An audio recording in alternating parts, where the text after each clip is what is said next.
marvelous long reads.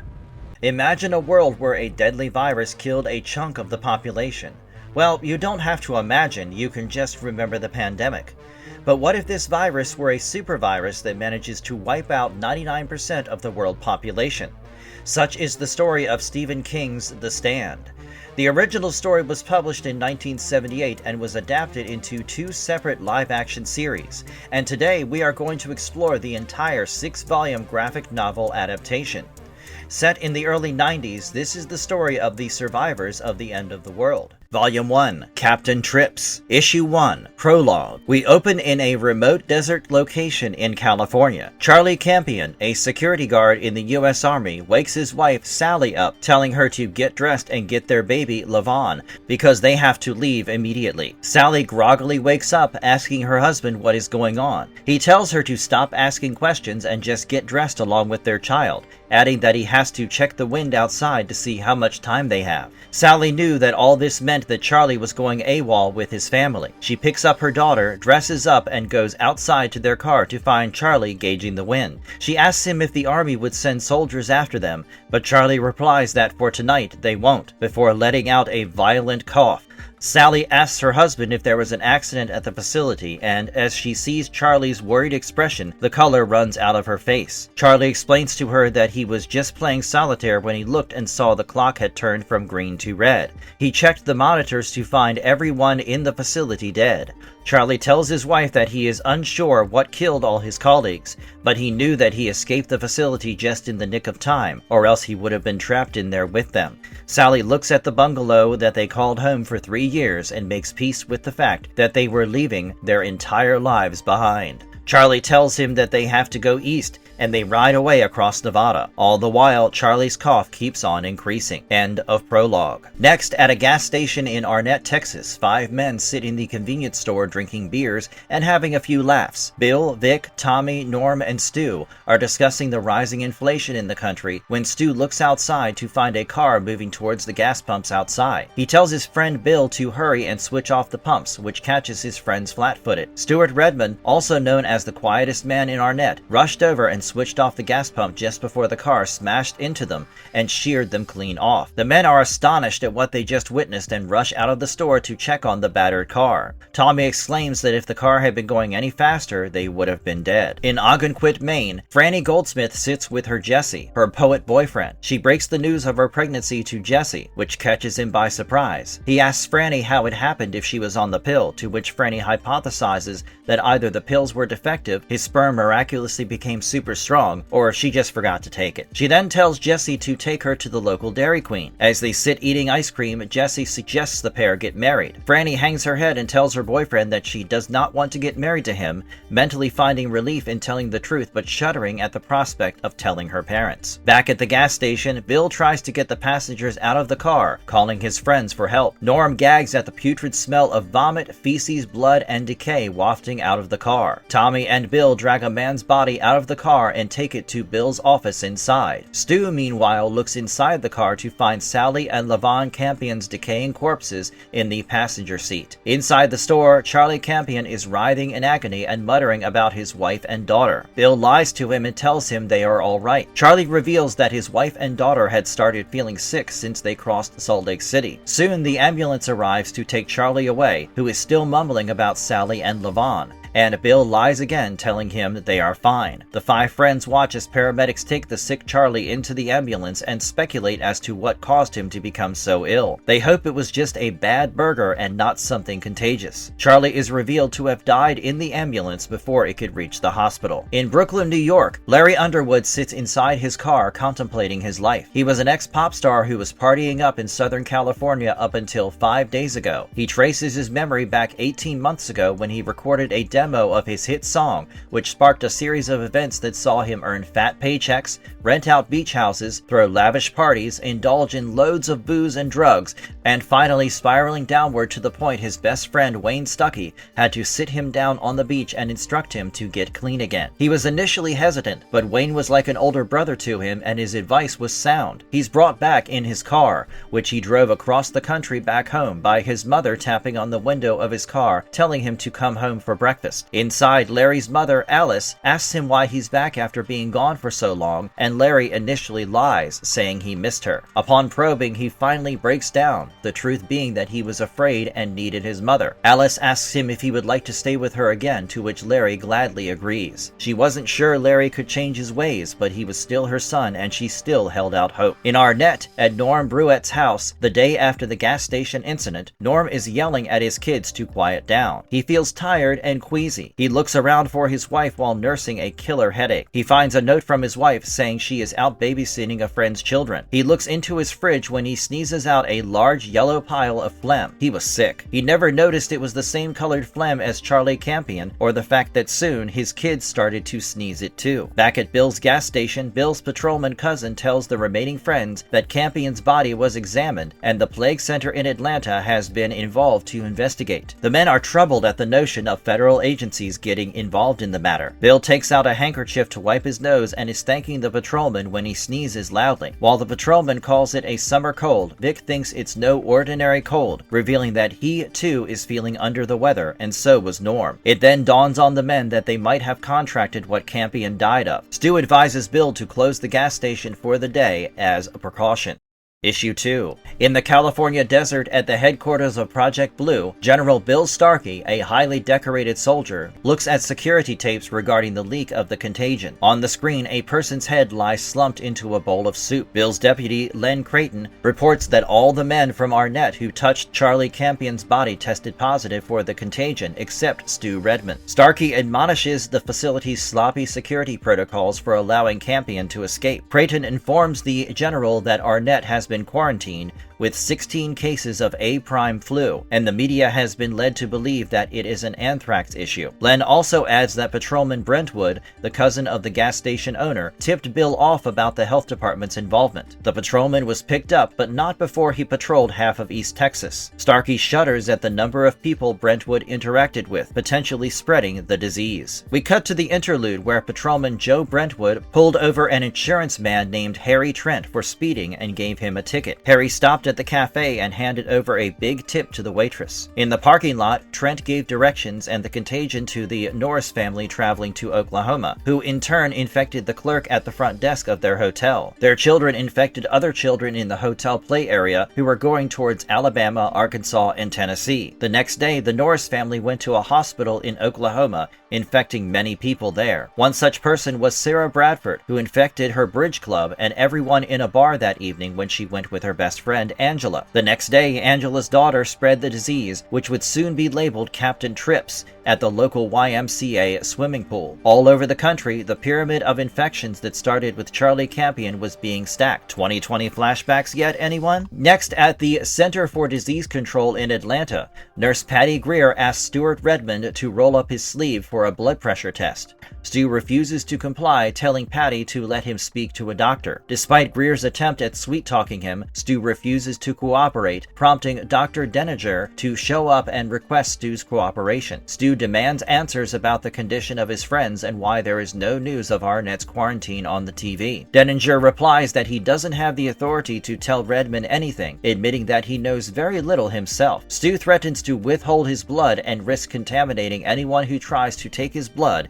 if he isn't given answers. Meanwhile, in Ogonquit, Maine, Franny Goldsmith tells her father, Peter, that she is pregnant. Peter sits with her on their wall and holds her as she cries. Franny asks him if he still likes her, to which her father just says yes. Franny again starts crying, and after she's done, Peter asks her if the father is Jesse. Franny admits it, adding that Jesse offered to marry her, but she felt that she would be very unhappy in life if she ended up marrying Jesse. Peter supports Franny's decision and tells his daughter not to let her mother change her mind. He adds that Franny should wait a day or two before telling her mother as well. On US Route 27, Nick Andros is walking all by himself when a quartet of miscreants, Vincent, Mike, Billy, and Ray, proceed to attack him. Nick puts up a brave fight, decking one of them and bloodying one of their noses before the numbers game overwhelms him and the boys beat him within an inch of his life. He puts all of his energy into kicking their leader in the belly, but Nick is promptly beaten unconscious. In New York, Larry wakes up in the apartment of an unknown woman, having spent the night there, clearly inebriated. The woman tells him that she's prepared breakfast for him, but Larry hurries out, saying that he forgot to call his mother with whom he was staying. The woman becomes hysterical and throws a spatula at him. Larry hurries out of the apartment when she calls out to him from above, telling him that he's probably not even the real Larry Underwood, and then throws a milk bottle at him. Larry escapes to a movie theater and watches a horror movie as a man behind him begins to cough. In Shoyo, Arkansas, Nick wakes up in jail. Sheriff John Baker realizes the young man is deaf and gives him a notepad to communicate. Nick writes that he was beaten up and robbed, adding that he worked for Rich Ellerton. The sheriff tests Nick by asking about Rich's dog, which Nick identifies correctly as a big Doberman. Baker takes Nick to his office and gives him some coffee, where Nick explains that there were 4 guys who beat him up. He identifies Ray, who is the sheriff's brother-in-law. The sheriff starts feeling sick when he imagines the trouble he is going to be in with his wife about her miscreant brother. Back in Atlanta, a man named Dick Dietz sits with Stu and tries to answer some of his questions. He tells Stu that the doctors believe that he seems to have not contracted the contagion at all. Stu asks Dick about his friends and Campion, but Dietz says it is classified, leading Stu to conclude that he's dealing with the army. Dietz does take pity on Stu and reveals that all his friends from the gas station, along with their families, are dead. Stu grabs the man, demanding to know what they did. Dick hurriedly tells him that it was an accident and nobody was directly responsible. He tells Stu that they just want to run tests on him to figure out why he doesn't have the disease, and then he is free to leave. Stu pranks him by fake sneezing on him before telling the annoyed man that they can continue their tests on him. That night, Stu dreams of being alone in a cornfield, thinking to himself that this place was where he ought to be. Suddenly, the sky goes dark and Stu becomes afraid. He turns to find a faceless figure menacingly watching him. Stu panics and wakes up back in Atlanta. He looks out the window toward the moon and thinks about that cornfield.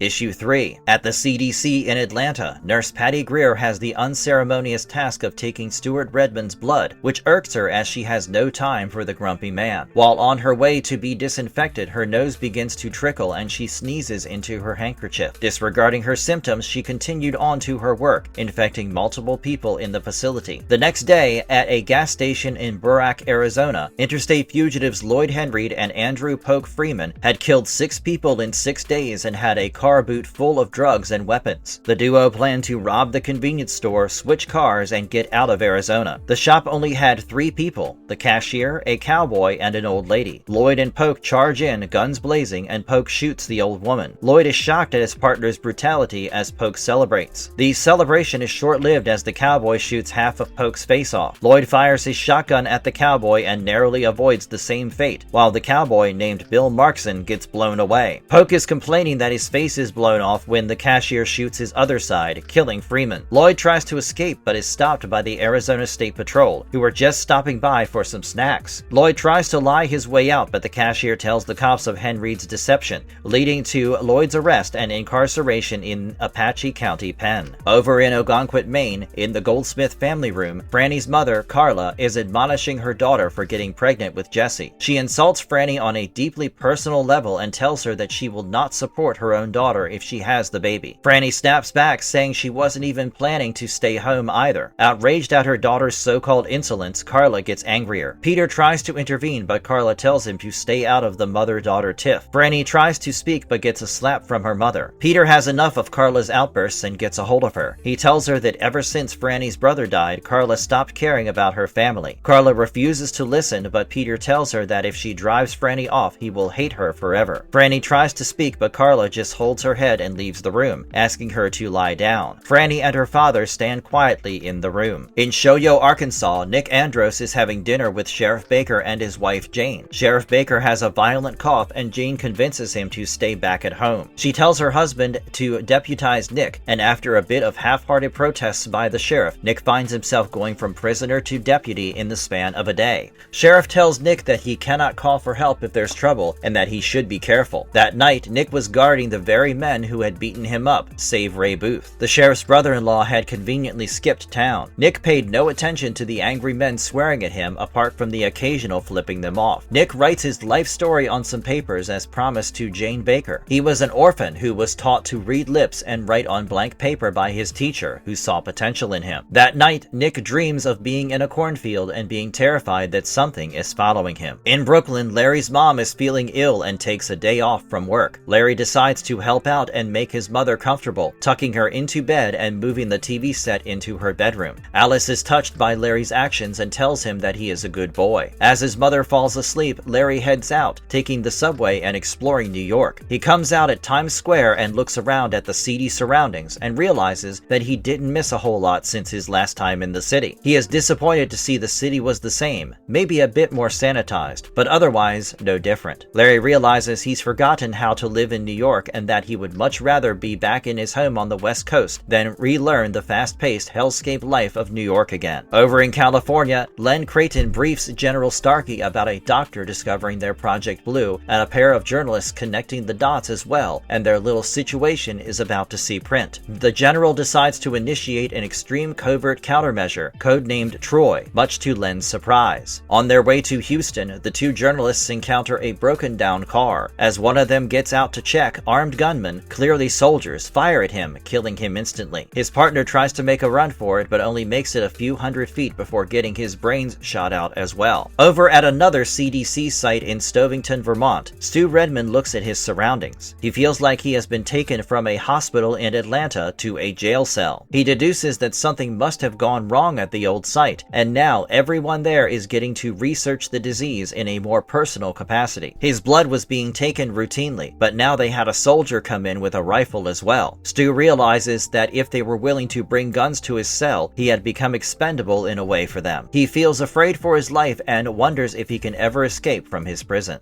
Issue 4. In Shoyo, Arkansas, Nick Andros is maintaining the prison while Sheriff Baker recuperates. The three inmates, Billy, Mike, and Vince, stare at the young man they had beaten up and demand food and a doctor for Hogan. Nick leaves a note for the sheriff and goes out looking for breakfast and for local Dr. Soames to attend the ailing Vince. Over at a hotel in Ogunquit, Maine, Franny Goldsmith tries writing a letter to her friend but can't bring herself to write much. The phone rings. It's Jesse, the father of her child. The pair argues about Franny's decision not to get married and her indecisiveness about keeping the baby. After the call was over, Franny started to write the letter, only to be interrupted by Peter, her father, who tells her that Carla, Franny's mother, has fallen ill. Franny asks if she can come to see her, but Peter tells her to stay put and that he would call or visit should anything progress. In Los Angeles, California, a woman named Arlene gets a phone call from her friend Larry Underwood. The woman asks him where he vanished off to. Larry tells her that he is on the East Coast lying low. He asks Arlene about Wayne Stuckey's whereabouts when she tells him that Wayne is down with a flu called Captain Trips and that people are getting quite sick. She mentions that there are rumors about it being released by accident by the US Army. Larry looks around him to see sick people all around him, then suddenly remembers that his mother is sick too. Over in Phoenix, Arizona, Lloyd Henreid is meeting with his court-appointed attorney Andy Devins. Devins is crafting Lloyd's defense, which the outlaw is too dumb to understand. Andy tells the man to lie and tell the jury that he was afraid of Poke Freeman and that everything he did during his killing spree he did under duress. He refers to Lloyd as Sylvester, much to Lloyd's annoyance, and explains to him in no uncertain terms the amount of trouble he is in. He says that the trial begins in 4 days and that the jury will waste no time in finding Lloyd guilty, and he will be given the death penalty and spend his last days on death row, until finally he will go to the electric chair. This scares Henreid and the man begins to comply, corroborating the new story that Andy has cooked up for him, where Poke told him their guns were actually blanks and that Lloyd was about to shoot Freeman before he got shot by the cowboy. Meanwhile, in Shoyo, Arkansas, Dr. Soames informs Nick that Sheriff Baker had died from the flu and that his wife Jane had contracted it. The doc looks worse for wear, having to sign 12 death certificates since yesterday, and another 20 are soon to perish from the disease. Nick asks what is wrong with the patients, and Dr. Soames informs him that whatever it is, Soames has contracted it himself. He sits down and explains to Nick that the symptoms mimic those of diseases like the common cold, pneumonia, and influenza, but keep recurring till the inevitable death. Soames tells Nick that he believes it is a cover-up by the government, as the phones in Shoyo are cut off and exits are blocked, citing road construction. When asked if he has any symptoms, Nick responds with a no, prompting the doc to advise him to skip town. Nick opts to stay and take care of the 3 prisoners in the lockup. In prison, Vince was delirious with a fever and would die shortly after. Back in New York, Larry breaks down the door of his mother's apartment after trying to call her. He finds his mother in poor shape, phlegm oozing out of her. Larry carries her to bed and notices she is burning with a fever. He tries to call a hospital, but all emergency lines are down. In her room, Alice is growing increasingly delirious. Terrified, Larry runs to their neighbor, Mr. Freeman's house, and knocks frantically on the door. Outside Franny's hotel, Peter comes by to inform the young woman that her mother became terribly sick and Peter had to call an ambulance. By the time they arrived, Carla was struggling to breathe. Carla breaks down in her father's arms as both try to make sense of the crazy events that are happening around them. It is revealed that Jane Baker, Carla Goldsmith, and Alice Underwood would all die that day in short intervals from each other. In California, General Bill Starkey informs Len Creighton that the president just called to inform Bill that he is getting relieved of duty and that Len is to be in charge from now on. Starkey tells Len that his deputy has to inform the president that the situation is getting out of control and Captain Trips has spread across the United States and even into countries like Chile and Mexico. Starkey laments that no progress has been made with Stuart Redmond, the only person found to be immune to the disease. It is revealed that they actually injected Stu with the blue virus, and his body just killed it with no possible explanation. Bill tells Len that things are falling apart and that it is Len's job to hold it together for as long as possible, to which the teary-eyed deputy agrees. Starkey gives Creighton his ring and asks him to ensure his daughter gets it. The pair salute each other and Starkey proceeds to go to Project Blue's cafeteria. He looks at the corpse of a scientist with a sign scribbled, "Now you know it works. Any questions?" around his neck. A teary-eyed Bill takes out his pistol, puts the barrel in his mouth, and fires his brains out. Elsewhere, a haunted figure named Randall Flagg, aka the Dark Man, walks on rough terrain at night, a wicked grin on his face as the chaos was merely just beginning to unfold. Issue 5. Randall Flagg has been known by many names, the Walking Dude or even the Boogeyman. He walks with a faded denim jacket, a weathered knapsack, and multiple kinds of literature ranging from the Code of the Clan to the dangers of atomic plants. He was hatefully happy and had a vibe in his face that would scare even the hardest of humans and unsettle the most innocent of children. He was walking southwards, and if a car went past him, the driver and his passengers would be touched by a strange chill, while Flagg would continue walking. Meanwhile, at the University of Kentucky, a college group put up hundreds of flyers accusing the government of developing a superflu that is killing the citizens and covering their tracks. Flagg, in the meantime, would spend the whole night walking with a smile. Over in Boston, a few newscasters and technicians plan and broadcast the truth on WBZ TV. Most of them had contracted the disease and felt that they had nothing to lose, and at 9:01, new anchor Bob Palmer begins the broadcast as a coup takes place in Boston. Palmer informs them that the newscasters had taken control of the television station back from the armed soldiers of the National Guardsmen. Palmer reveals that he had been held at gunpoint for the last 7 days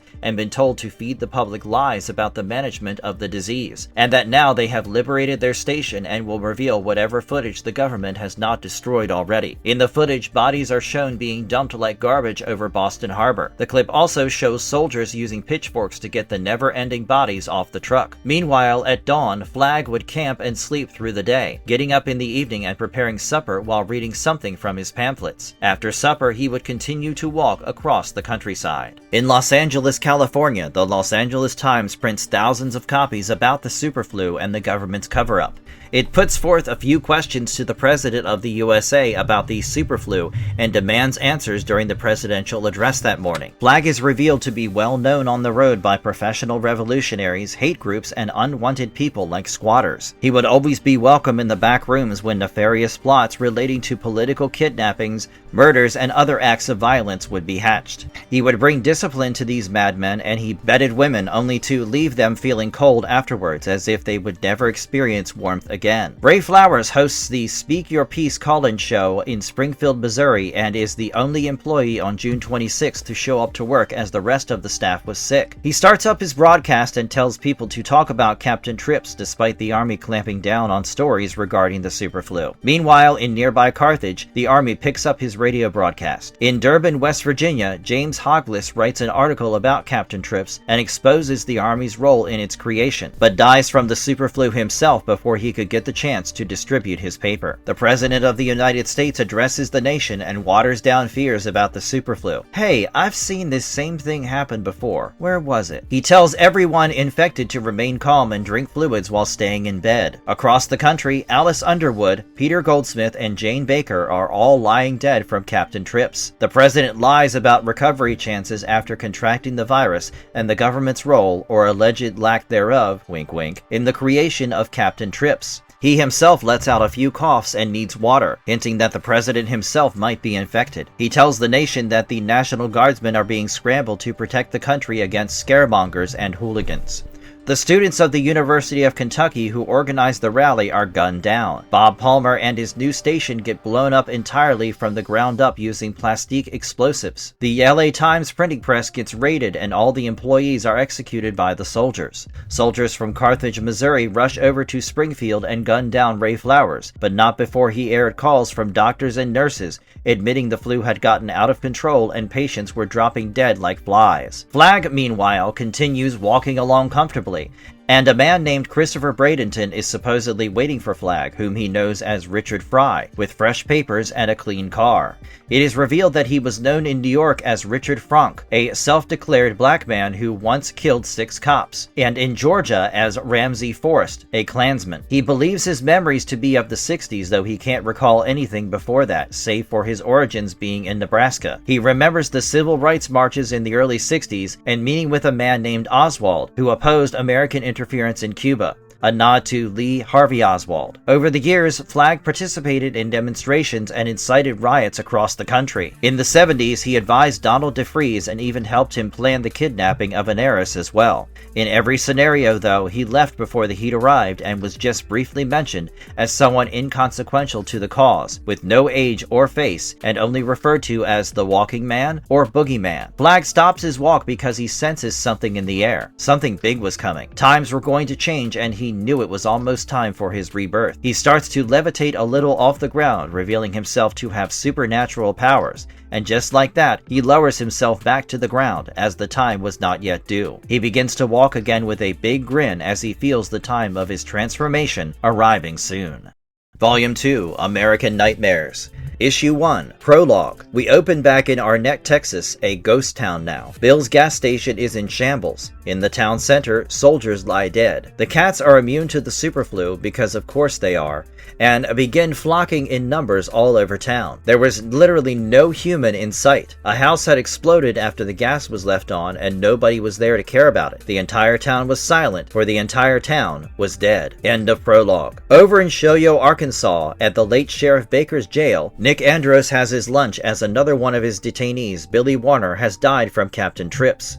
The last inmate, Mike Childress, wails about the cruelty shown by Nick to his friends and demands to be let out. Nick finishes his lunch and drags Billy's rotting corpse down to the cellar, where he unceremoniously dumps it next to Vince Hogan's corpse. After Mrs. Baker's death, Nick had traveled around Shoyo, meeting the people of the town. They had all taken one look at Nick and lost all hope, hiding back into their homes. Mike puts up a brave face for all of 5 minutes about being the last one alive, and then promptly breaks down, with the superflu phlegm flowing out of his nose, begging Nick to let him get out of the town. Nick thinks about it and then lets Mike go out into the ghost town. Mike is shocked at the desolate landscape in front of him. Nevertheless, he apologizes to Nick and advises him to leave town while his superflu symptoms begin to worsen. Nick doesn't care much and goes back to sleep in his cot, back inside the jail. In Central Park, New York City, Larry Underwood wanders around, unsure of what to do since his mother's death 3 days ago. All the animals in the zoo were either dead or sick. Larry talks to some of the other survivors in the park, all of whom have the same story as him, friends and family dead or dying. There had been shootings, lootings, and rat attacks all over the island. Larry approaches a wealthy-looking woman named Rita Blakemore sitting on the park bench. They share a polite conversation when Rita pulls out a pistol and shoots a nearby tree just for fun. The pistol was her husband's, who was an executive in a bank. Larry is thoroughly intrigued by the lady, who notices him staring at her rings and offers him one. Larry quickly refuses when Rita tells him that her husband invested heavily in diamonds, but she just saw them as rocks. Mrs. Blakemore pops a mysterious gel capsule, which she reveals as vitamin E. Larry tells her a funny story about a man he met in the morning who was going to Yankee stadium just to masturbate on the home plate. Amused, Rita asks Larry if he would like to have lunch with her, which Larry eagerly accepts. They go to a steakhouse on 5th Avenue and create a clumsily made steak, fries, and coffee, along with a strawberry rhubarb pie. In Ogunquit, Maine, Franny Goldsmith has lost her mother and father, and now she is alone in her family home. Her mother, Carla, died in the hospital, and shortly afterwards her father, Peter, contracted the disease at a town hall meeting, which decided to close off the town from the outside world. He had passed away in his room where he lay still. Franny looks outside and realizes she can't keep a corpse in the house during the high summer and decides to bury Peter. She is digging a big grave outside in her yard when Harold Lauder, a weird 16-year-old, drives up to her driveway. He was known to be a bit of a creep, so Franny has her guard up the whole time. Harold eyes her up creepily and asks her about her well-being. Franny responds by sympathizing with Harold about the fact that the rest of his family has died of the superflu. The boy tries showing off the fancy car he is driving, but Franny recognizes it as stolen from his neighbor. He asks her what she is doing, and she tells him she is digging a grave for her father. Harold is shocked that Franny is choosing the burial site to be her garden, but Franny snaps at him for being too nosy. She goes and sits in her house, then soon Harold, nervous and genuine this time, confides in her that he feels like an imposter and that he feels like he is losing his mind. Franny feels bad for the boy and offers hope to Harold, telling him that someone in authority will save them. Harold rubbishes the claim, stating that the government did this to themselves and that this was the work of some bacteriologist who spread by accident.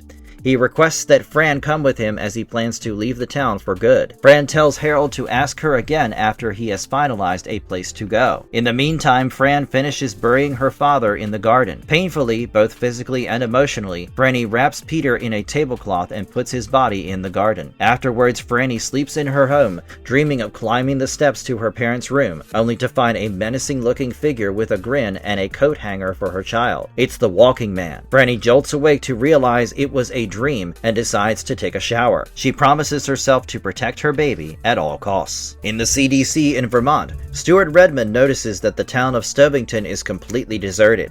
On the evening that Larry slept with Rita, and Franny had the nightmare involving the boogeyman, Stu waits for Elder, the guard who accompanied the doctors, to kill him. He knew that they hadn't found a cure, and he was now just a loose end. He knows that it is about to happen when Elder shows up without a doctor and with a nasal voice, clearly infected. Stu distracts Elder by shouting about a rat behind him, and when Elder's back is turned, he begins hammering the man with the chair in his cell. 3 swings and Elder lies still. Stu gathers his clothes and begins to leave when Elder starts to crawl behind him. Stuart uses Elder's rifle and guns his captor down. He wanders around the facility, past dead doctors and nurses, up and down stairs and corridors, before finally finding the exit. He walks up the stairs when a hand grips his shoe. It's an infected man trying to drag him back. Stu screams and kicks the man, eventually freeing himself and breaching through the exit door. He is finally free and collapses on his knees, thanking the heavens above for keeping him alive, and of course, cries.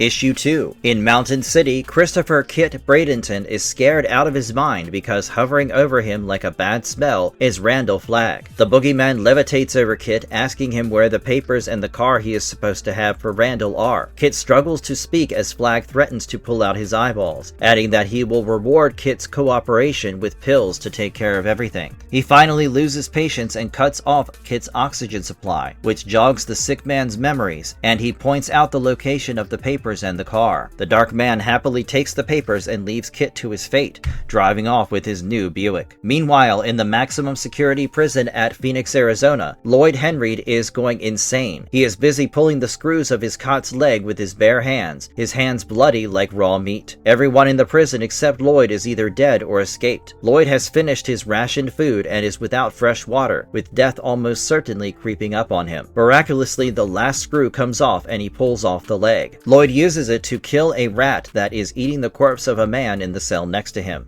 He saves the rat under his mattress for later and sits back down. Elsewhere in Shoyo, Arkansas, Nick Andros is reading a comic in the sheriff's office. Suddenly, the entire town's lights go out, and Nick begins to hear a voice warning him about the dark man who is coming for him. While Nick gets some candles from the supply cabinet, a big, dark figure attacks him from behind. Nick is getting choked from behind when he manages to stamp on the assailant's leg and push him away. Nick runs to get Sheriff Baker's pistol, but due to his inexperience, he manages to shoot his own thigh, getting the gun out of its holster. The figure uses the opportunity to attack Nick, who just about makes out from the assailant's purple ring that it is Ray Booth, the man who pulverized him days ago. Booth had been watching Nick from the woods, planning his revenge. Booth jams his fingers in Nick's eye as Nick just about gets the pistol against Ray's belly and fires. The bullet kills Ray instantly as Nick crawls out from under him, screaming in agony. He finds and lights up a candle and looks at Ray's corpse. Nick looks in a mirror to find that he might be blind in one eye, which infuriates him as he kicks the lifeless body of Ray with his injured leg. Outside Powhtanville, Indiana, at the now deserted Cherry Oil Company, Donald Elbert, also known as the Trash Can Man, sits on top of Cherry Oil's storage tank, fighting the voices in his head. His father, Weddle, had gone crazy one day and shot up Trashy's older brothers and sister. His mother had grabbed baby Donald and run out of the house, barely surviving because of Wendell's cheap pistol exploding in his hand, taking half of his face off as well. Wendell had wandered through town, screaming until Sheriff Greeley put him down with a shotgun. Somewhere around the 3rd or 4th grade, Donald started lighting fires in people's trash cans and running away. Eventually, the sheriff took notice and complained to Donald's mother, where the two began to fall in love. Much to Donald's dismay, his mother married Greeley, the man who killed his father, in front of a church no less. By next year, Trashy moved on to burning up people's mailboxes. When his new stepfather found out, he sent Donald to juvie. In the present, Trashy tinkers with the pumping apparatus to create a gasoline-leaking bomb. He smiles in jubilation at his creation. He had been released from juvie at age 15 after being exposed to shock treatments, further fracturing his psyche. He failed test after test in school and dropped out, eventually dropping out to work at a car wash.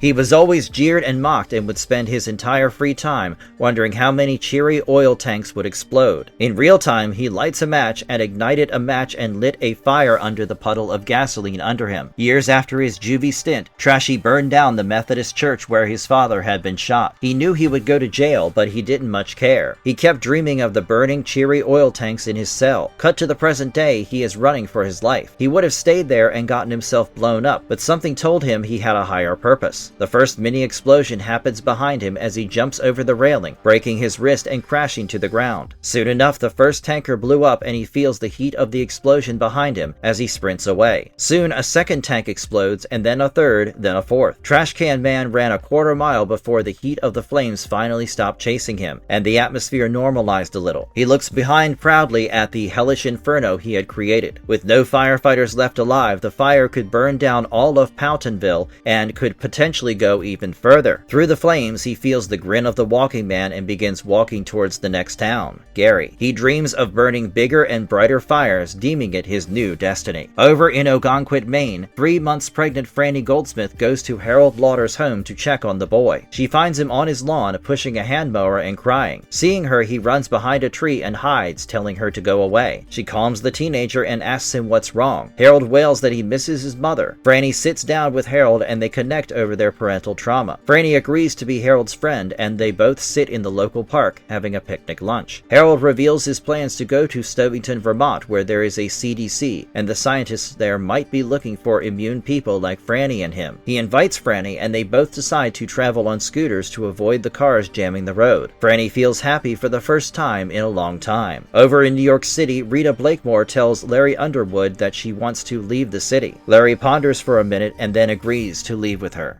Issue 3. In New York City, Rita Blakemore and Larry Underwood come upon the corpse of one of the people who was running around Central Park, where both of them had met. The body had been stabbed to death and had rats eating it. Larry and Rita plan to cross over to Jersey and take the highway to New England and reach Maine. The pair walks through the abandoned streets and suddenly sees a bloody corpse hanging on a street lamp with a sign that says "Looter" on it. Larry feels grateful for picking up a rifle from the hunting store on the way. On their journey, a man offers Larry $1 million to use Rita. Larry brandishes his rifle in the man's face and tells him to back off. While they're walking, Larry hears Rita let out a soft cry and turns to find her nursing her bleeding feet. He is furious at Rita for hiding the truth of her bleeding feet and starts becoming hostile towards her. Rita pleads with him to stop yelling, but Larry keeps getting more and more aggressive, grabbing Rita's arms and threatening to leave her there if she doesn't get a grip. Suddenly, he stops and thinks about his words and begins apologizing. Rita is not pleased with with the apology and tells Larry to go and leave her behind. He tries explaining himself, but Rita just lets out a loud scream. Larry gets tired of her outburst and leaves Rita to her fate, walking away in a huff. He turns to find that Rita has gone and then proceeds to walk across piles of bodies and gridlocks of vehicles as the night begins to set in. He calls out for Rita, but nobody answers. By 4 o'clock, a storm arrives and it begins pouring. Larry realizes he has forgotten to get a torch and all he has for light is his butane lighter. The rain turns to hail and Larry is forced to take shelter in the Lincoln Tunnel. At first, he can see cars around him, but as he moves inwards, he is engulfed in pure darkness. Larry uses his lighter and gauges how long he would be in the tunnel. He slowly walks along the edge of the tunnel, occasionally giving his lighter a break and walking in the dark using the handrail. He steps on something unyielding and gasps, quickly switching his lighter on. He finds the stabbed corpse of a soldier and then switches the lighter off. He shuffles ahead and comes in contact with another body. This time he turns his lighter on to find a family of 6. They weren't killed by Captain Trips, but by a machine gun. Larry ponders why soldiers would kill a family fleeing as he walks through the dark again, this time imagining a squad of soldiers with infrared binoculars waiting to kill any stragglers. He keeps walking forward nervously when he hears movement behind him in the dark. Larry spins around, unslings his rifle, and calls out to whoever is there. He holds his breath as no sound returns when suddenly he hears a footstep. He scrambles for his lighter, dropping it under the hood of a car. His mind keeps playing tricks on him as he imagines the stabbed soldier coming to kill him. After the sound of another step, Larry loses his nerve and fires off 3 shots. The muzzle flashes burning the image of the tunnel in his mind, but replacing the soldiers with imaginary monsters. From somewhere in the distance, he hears a cry. It's Rita! He tells her to stay where she is and rushes to her. They embrace in the dark and Rita reveals that Larry's shots narrowly missed her and hit the tiles next to her. Larry's mind flashes horrific images of Rita's shot-up face. He promises the lady that he will never leave her again and helps her up. Together, they make their way through the pitch-black tunnel, past rotten, foul-smelling corpses. Soon, Rita sees the faintest of lights at the end of the tunnel. They hasten their pace and finally, they are out of the tunnel. All around them are bodies of soldiers, due dead to Captain Trips. They climb a truck to find endless rows of cars, all full of dead people trying to make it in or out of New York. Larry states that for some reason the army had barricaded the tunnel. He doesn't finish the thought as he notices Rita on the floor, sobbing. He comforts Rita and tells her to smell the fresh air of New Jersey for a change, bringing a smile to the lady's face. Larry apologizes to Rita and they plan to find a drugstore and get Rita's cut-up feet some medicine and sneakers. They walk slowly towards the toll booths, the doomed New York City behind them. Outside South Rygate, New Hampshire, Stuart Redmond walks towards the ocean as a form of healing. He had initially been having nightmares about Elder, the man sent to kill him, but the nightmare did not come last night. While walking, he comes across a dog whom he instantly befriends. A man sitting by a dam, painting a scene, reveals the dog's name to be Kojak. The man introduces himself to Stu as Glenn Bateman and asks him if he has had caviar. Stuart replies that he hasn't, with a big smile on his face, thinking that things should finally start looking up. Issue 4. As the deaths of the superflu wind down, a second epidemic took out roughly 6% of the survivors. This final call was Darwinian in its finest form. Children fell down wells off their bikes. People got coronaries, died by misfiring pistols, snake bites, even gangrene, and sometimes died of sheer stupidity, like getting locked into a walk-in freezer or overdosing on pure heroin, and even burned them and their house down, drinking and smoking indoors. No great loss to humanity. Over in Phoenix, Arizona, Lloyd Henreid is going insane. He hadn't had a full meal in over a week and was down to scavenging a rat corpse. His toilet bowl has run out of water. Last night he had resorted to eating a cockroach and was now bordering on turning into a cannibal by eating the corpse of Trask, the dead man in the cell next to him. Lloyd's mind slowly obsesses over getting the key to his cell while he hungrily pulls Trask's leg towards him with his cot leg. Meanwhile, in South Rygate in New Hampshire, Stu Redmond, Glenn Bateman, and Kojak the dog wash themselves in a clear stream before their lunch. Stu learns of Glenn's history as a sociology professor whose wife died 10 years ago. When the superflu hit, Bateman accepted it with relative calmness, seeing it as his ticket to retiring and taking up full-time painting. Stu asks if Kojak was his from before, and Glenn replies that the dog actually belonged to someone across town. When Glenn rescued him, he rechristened him as Kojak. He then gets up to go retrieve something from the river. Glenn returns with a couple of cold beers. While enjoying the beverages, because Glenn tells Stu about the various types of diseases that have been calling humanity for centuries, such as the bubonic plague, whooping cough, and influenza. Robert wonders what the old man's point is when Glenn suggests they walk for a bit. He explains that towards the end of every century, people have always claimed that Armageddon is coming, and monsters ranging from Genghis Khan, Attila the Hun, Jack the Ripper, Charles Manson, and Ted Bundy have always appeared to drive home the message. Glenn believes that the Western man requires a purging, a colonix so to speak, to face the new century, and that this time they have been given a super enema because it is the end. The men walk in silence before Stu states that it is not the end, merely an intermission. Back at their camp, the pair are enjoying another couple of beers when Glenn asks Stu if he's been having nightmares. Stu admits to having some occasional nightmares, mostly about Elder. Glenn reveals that he used to have vivid dreams as a child, but lately he has been having a culmination of all bad dreams. Less dream, more vision. Stu probes further, and the old man describes his nightmares as being of a man standing on a cliff. He has red eyes and is looking for him. Bateman is visibly shaken while recounting the recurring dream. He declares that man will find a way to build his civilization again, but the new generations will not remember the horrors inflicted by the current one on the world. As the night starts to set in, the old man decides to let Stu sleep at his home, and the two men walk back, chatting about the future of civilization and what will happen to babies born after this point. That night, as Stu falls asleep on Glenn's couch, he has his own nightmare, where he is back at Stovington and everyone is dead. He tries escaping, but there is no way out. He runs about and finally finds a door to the outside world, but a figure steps through before he can escape. The figure has a cold, dark shadow over his face and a pair of soulless red eyes. His hands are dripping, and Stu manages to see his face, jolting awake in horror. Stu tries to sleep, but can't until dawn appears in his window. In Ogunquit, Maine, the next day, Harold Lauder paints a warning that he and Franny Goldsmith have left for Stovington on the side of a barn. Harold explains the reasoning for the warning as a guide for the people who would be coming by their town to find their way to Portland or Stovington. They go back to Franny's house to have some food and sit listening to an old phonograph Harold found in his attic. They sit quietly for hours as the sound of old music fills the night. At dusk, a voice echoes around the prison where Lloyd is being incarcerated. Lloyd jolts up at the noise, not sure if he is dreaming. The man calls out again, playfully. Lloyd's instincts tell him not to answer, and the strange man would go away. The voice warns that he is leaving and will be exiting Phoenix when Lloyd snaps and shouts back, begging the voice to come back. Lloyd wanted to be relieved, but dread washes over him instead. He slowly sees the figure of Randall Flagg, who scares the inmate out of his skin with a tiny boo. Lloyd begs the man to let him out, stating that he is starving, but the man cuts him off, demanding Lloyd look at him. Flagg holds something that looks like a stone next to his eye and transforms it into a key, the key to Lloyd's cell. Flagg notes the rat carcass and the body of Trask sticking through Henry's cell with a few bite marks around the leg. The dark man taunts Lloyd by listing out the wonderful things he had to eat for lunch, making the hungry Lloyd drool like a dog. Flagg makes a deal with Henry to release him in return for Lloyd becoming his right-hand man. Lloyd nervously agrees. Flagg pushes Henry's buttons, promising him revenge on the people who left him to rot in a cell and requesting only the man's unbridled loyalty. Lloyd, now fueled by anger rather than fear, agrees to the conditions and is let out by the ever-jovial Flagg. They shake hands, and the dark man puts the key in Lloyd's hands. The two of them decide to get out of the prison and go have some dinner, and Flagg's plans begin to be set in motion very quickly.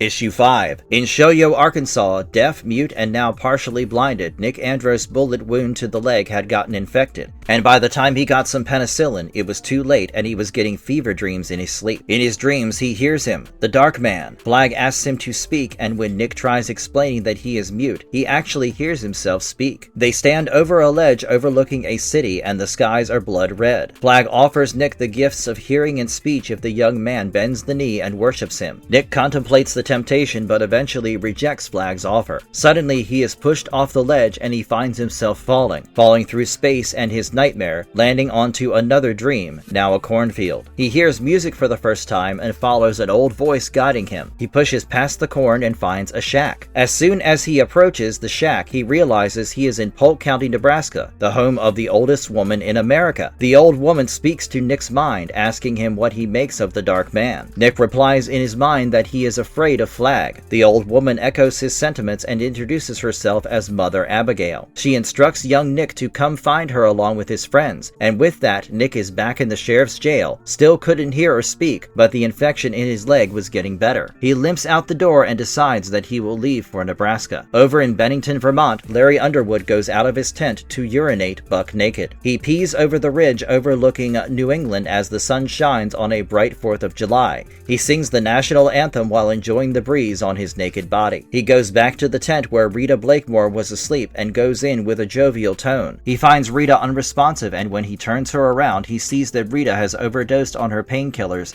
and choked on her own vomit. Larry stares at her corpse, horrified and wondering how long he had been cuddling a corpse. He suddenly sprints out of the tent and proceeds to vomit in the bushes. Afterwards, Larry feels relieved that Rita is dead, meaning he doesn't have to take care of her anymore, thereby confirming his own assessment that he was not a nice guy. He feels great anguish at his feelings and holds his head in shame. Larry, ever the coward, leaves Rita's body in the tent, collecting his things and riding away on his motorcycle. He rides away, risking a glance behind to see if he has put enough distance between himself and the camping spot, when he looks back and realizes that he is about to hit an overturned truck. Larry swerves around the truck but catches just enough of it to get thrown off his bike and sees nothing but darkness. He later regains consciousness and manages to get himself back on the road again, this time wearing gloves and a helmet, while not going faster than 25 miles per hour. He realizes that he wanted to live long enough to see another human face. Somewhere in New Hampshire, Stuart Redmond is eating his lunch when he sees two youngsters on scooters riding his way. He waves at them and greets them. It turns out that the two youths are Franny Goldsmith and Harold Lauder, the latter of whom is very suspicious of Stu. They all rest under a tree when Stu asks the kids where they are headed. While Harold is hesitant to share the information, Franny trusts Stu and tells him that they are going to the CDC in Stovington. Stu gets flashbacks of his escape and tells Franny that he just came from there and everyone there has died. Harold doesn't trust Stu, much to Franny's annoyance, and Stu gives them a brief version of the events that happened from Campion's car crash into Bill's gas station to Stu's meeting with the pair that day. After his story is done, Harold is still suspicious of Stu and thinks he is trying to take advantage of Franny. Franny is frustrated by Harold's skepticism, who tells her that they should go to the CDC nonetheless, which Franny begrudgingly agrees to. As they begin walking away, Stu proposes that they all go together, citing strength in numbers. Harold rejects the idea while Franny is on board with it. Harold gets emotional and runs off in a huff, claiming that Franny is eager to get rid of him. Stu goes and talks to the pubescent teenager, realizing that the boy wasn't just jealous, he was insecure because he saw himself as the girl's protector. Stu has a heart-to-heart with Harold. The boy admits that he is in love with Franny, but she does not reciprocate his feelings. Stu assures Harold that he is not trying to take Franny away from him, and promises not to get in between the boys' attempts to woo her. Harold apologizes to Franny and lets Stu tag along with them. They first decide to go to Glenn Bateman's house to convince the old man to join them. On the way, they rest at a picnic spot where Stu finds himself attracted to Franny's looks and smile. That night in Brattleboro, Vermont, Larry is sleeping next to a gazebo when he is suddenly awakened by the clopping sound of boots. He is scared out of his wits and because of the dark, can't make out what is making the noise. Is it a person or some weird animal? As the sound of the boots fades away, Larry has the mad urge to shout at whatever was making the noise, but better sense prevails and he goes back to sleep. The next morning, he would be quite sure that it was all just a dream. Outside Oklahoma, Nick camps out in a farmyard, having made good time on his bicycle. That 4th of July, he watches a meteor shower before going off to bed, feeling an immense sense of awe at the sight he is witnessing in the sky and a sense of gratitude for being alive. Volume 3, Soul Survivors, Issue 1. In the town of May, Oklahoma, Nick Andros, now wearing an eye patch, rides his bike on his quest to get to Nebraska. He has gotten used to seeing dead bodies on the side of the road, so when a dead body gets up and greets him, he loses his balance and crashes onto the floor, splitting both his forehead and hands. The corpse, now revealed to be a live person, comes up to him and asks if he is okay. Nick writes on his notepad that he is okay and asks the man if there is a drugstore around. The boy, introducing himself as Tom Cullen, reveals that he is mentally handicapped and can't read. Nick groans at the ironic situation where he can't speak, and the man-child in front of him can't read. He tries his best to mime that he can't speak or hear, but Tom is unable to understand the mime. Nick spots the drugstore nearby and goes to it with a trash can. Tom tries to stop Nick, saying it is illegal to break into places. Nick smashes the window of the drugstore and climbs in. While he is looking for medication, Tom suddenly stops having his meltdown and has a form of blackout episode. episode. When he comes to, Tom realizes Nick is mute and deaf. Nick nods in agreement, which sends Cullen jumping in joy. They wander around town, getting to know each other better. Nick tries to ask Tom what happened to the people of the city when Tom has another episode, which scares Nick. When he comes to, he suddenly understands Nick's question, stating that everyone ran away, just like his father ran away with some waitress. Nick decides to stay one night and leave in the morning. The next day, he finds young Tom playing with toy cars and decides that he can't leave him, inviting the boy to come with him. Tom happily agrees, and Nick finds a suitable cycle for the boy and his toys. They ride on for a couple of hours when suddenly the air pressure drops. They turn around to find a tornado heading towards them. As they race to get away from the oncoming twister, Tom pedals to a decaying wooden shack. Nick races after him and affords just a slight glance behind him and feels the dark man's presence in the cloud approaching. Suddenly, Tom grabs Nick and pulls him into a storm cellar inside the shack. In the last instance of light in the cellar, Nick sees that they would be sharing the cellar with a family of rat-gnawed corpses. Just great. As time passes, Nick feels a familiar presence in the room with them. The dark man, the creature haunting his dreams, was in there. Out of nowhere, light begins to flood the room. He realizes Tom, who was sitting beside him, has moved and opened the door of the cellar. While Nick feels like he has been inside for at least an hour, his watch shows that they were inside for all of 15 minutes. Once they get topside, Nick looks around to find that the shack they were hiding under has been torn to shreds by the twister.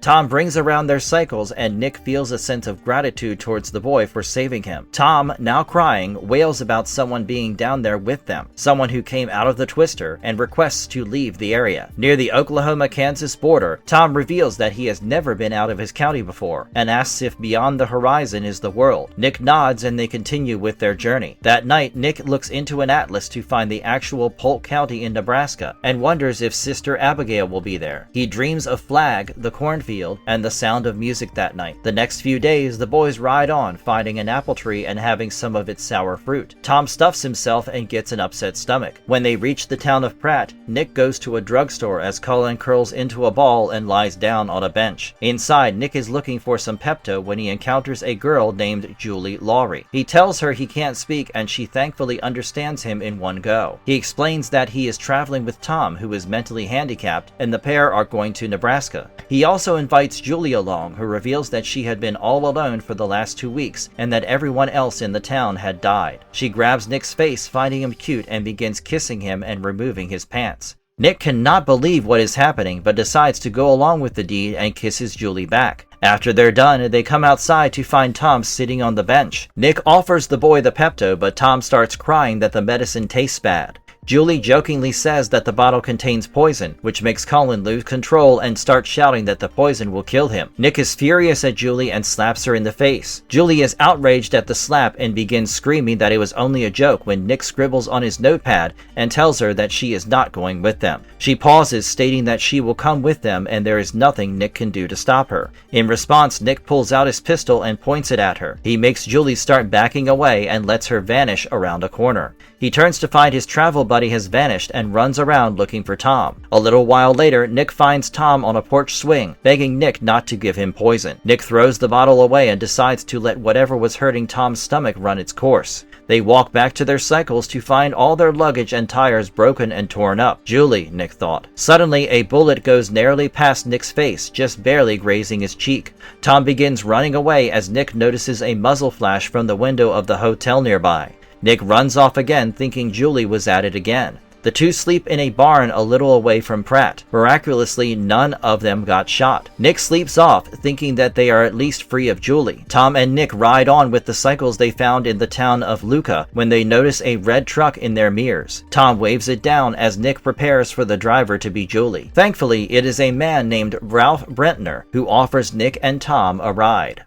Issue 2. Somewhere in New England, Larry Underwood is beginning to crack. Ever since Rita's death and his crash, he has not been able to ride his motorcycle anymore. He is malnourished and exhausted. He keeps having recurring nightmares of the Dark Man and Rita riding on a bike. During the day, isolation would play mind games on him. He walks into Maine, getting a strong feeling that someone is watching him. He calls out to anybody listening, but no one responds. He finds a house with food and water, cleans himself up, and sleeps off dreamlessly. In the garage, garage, he finds a cycle and kicks himself for not thinking about it sooner.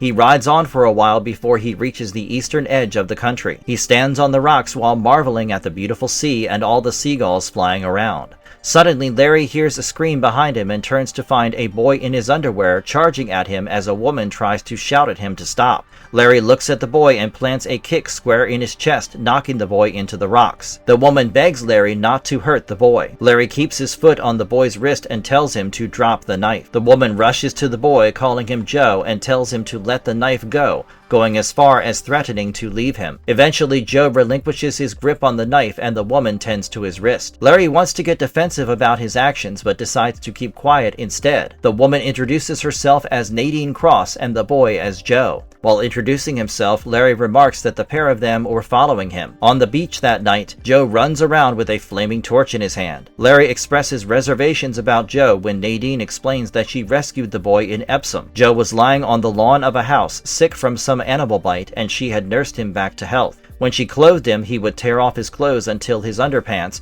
and would only speak in grunts and growls. Larry asks her if she ever considered leaving Joe, but Nadine replies that it would amount to murder and says she would be responsible for Joe's actions. After some contemplation, Larry agrees to let the two tag along with him. After dinner, Larry plays a guitar that he found in a house nearby. He felt good playing and singing an old blues song he had learnt as a teenager. When he is done, Nadine points out that Joe has stopped running around and is enchanted by the guitar. He keeps the fire away and comes to sit with the adults. Larry plays a lot of other songs he knows until Joe asks for the guitar. Larry hands the instrument over and to his surprise, Joe isn't half bad. He hoots the lyrics of the song instead of singing them and his chord changing was sloppy, but for a boy who has never held a guitar before, he was copying Larry's performance like a prodigy. Larry offers to show him the proper way to grip the strings, but Joe refuses to give the guitar back. Larry tells Joe to keep the guitar and come to him if he ever needs a lesson. Joe sleeps holding the guitar that night. The next morning, Joe plays Larry's own song as Nadine makes breakfast. Larry finds Nadine beautiful and even warms up to Joe after seeing the boy's love for the guitar. They cycle together until they reach Ogunquit, where it is clear the town has quarantined itself. Inside the ghost town, they find Harold Lauder and Franny Goldsmith's warning on the side of a barn and realize that they should go to the plague center in Vermont. Larry asks Nadine if she can drive a motorbike, suggesting that they can catch up with Harold if they use the town's bikes.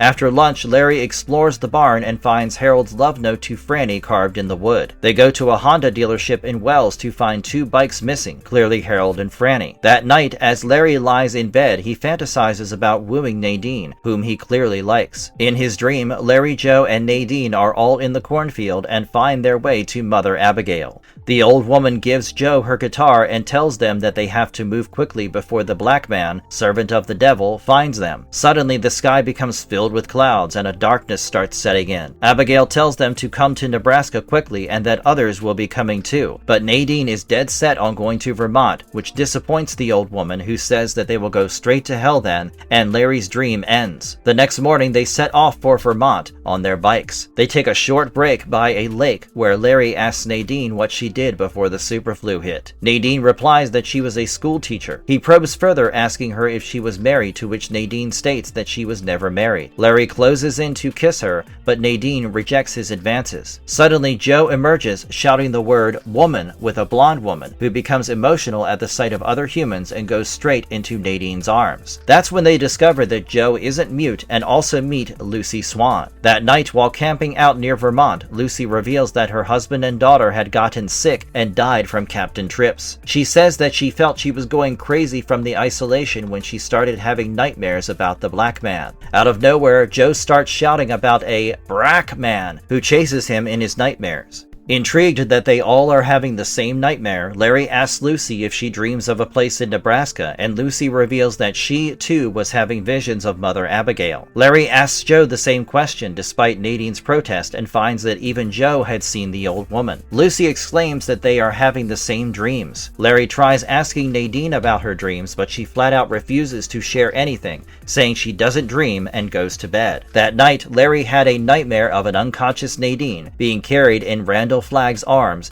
as he walked through the cornfield. After a full day of biking, the four of them reached the CDC in Vermont, only to find Harold's note telling them that everyone inside is dead and that he, Franny, Stu Redman, and Glenn Bateman had all left.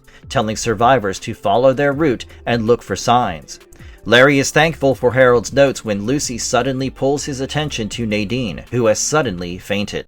Issue 3. We look at the events of July 8th, 3 days before Larry and his group find the note left by Harold Lauder, from the perspective of Franny Goldsmith, who notes the events in her diary. They went to the CDC facility in Vermont only to find everyone dead inside. Glenn Bateman, Harold, and Franny found the body of Elder, the man Stu shot, as well. They came outside once Harold's curiosity was satisfied, and Franny felt like hugging and kissing Stu, who was sitting by the steps of the facility. She felt horrible for doubting Stu after all he went through and found herself falling in love with the man. Stu tells them that he wanted to go to Nebraska because of some visions he was having about an old lady. While Harold wrote the note, which was passed to the fence, Franny, Stu, and Glenn had a conversation about their shared visions regarding Mother Abigail and the boogeyman without a face.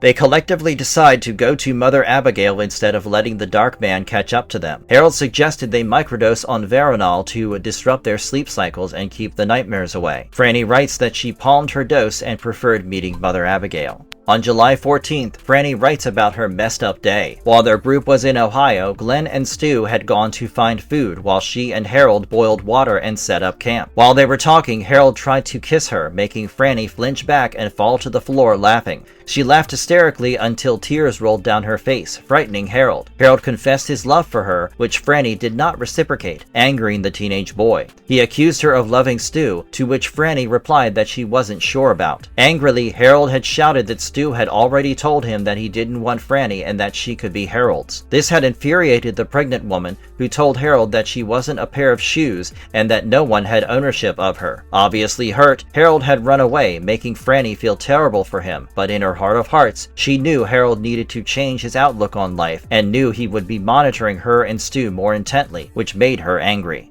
On July 30th, she writes about her chaos-filled day. Their group was heading towards Indiana when they came across a blockade. She spots a group of men and a few women in front of her as she skids to a halt. The armed men ordered them to dismount from their scooters. It all happened all of a sudden. One blonde woman lunged at the armed leader, who tried to shoot her and missed. Stu dropped to the floor and began firing at the men. The leader of the 4 men died, and another turned to shoot a woman from point-blank range.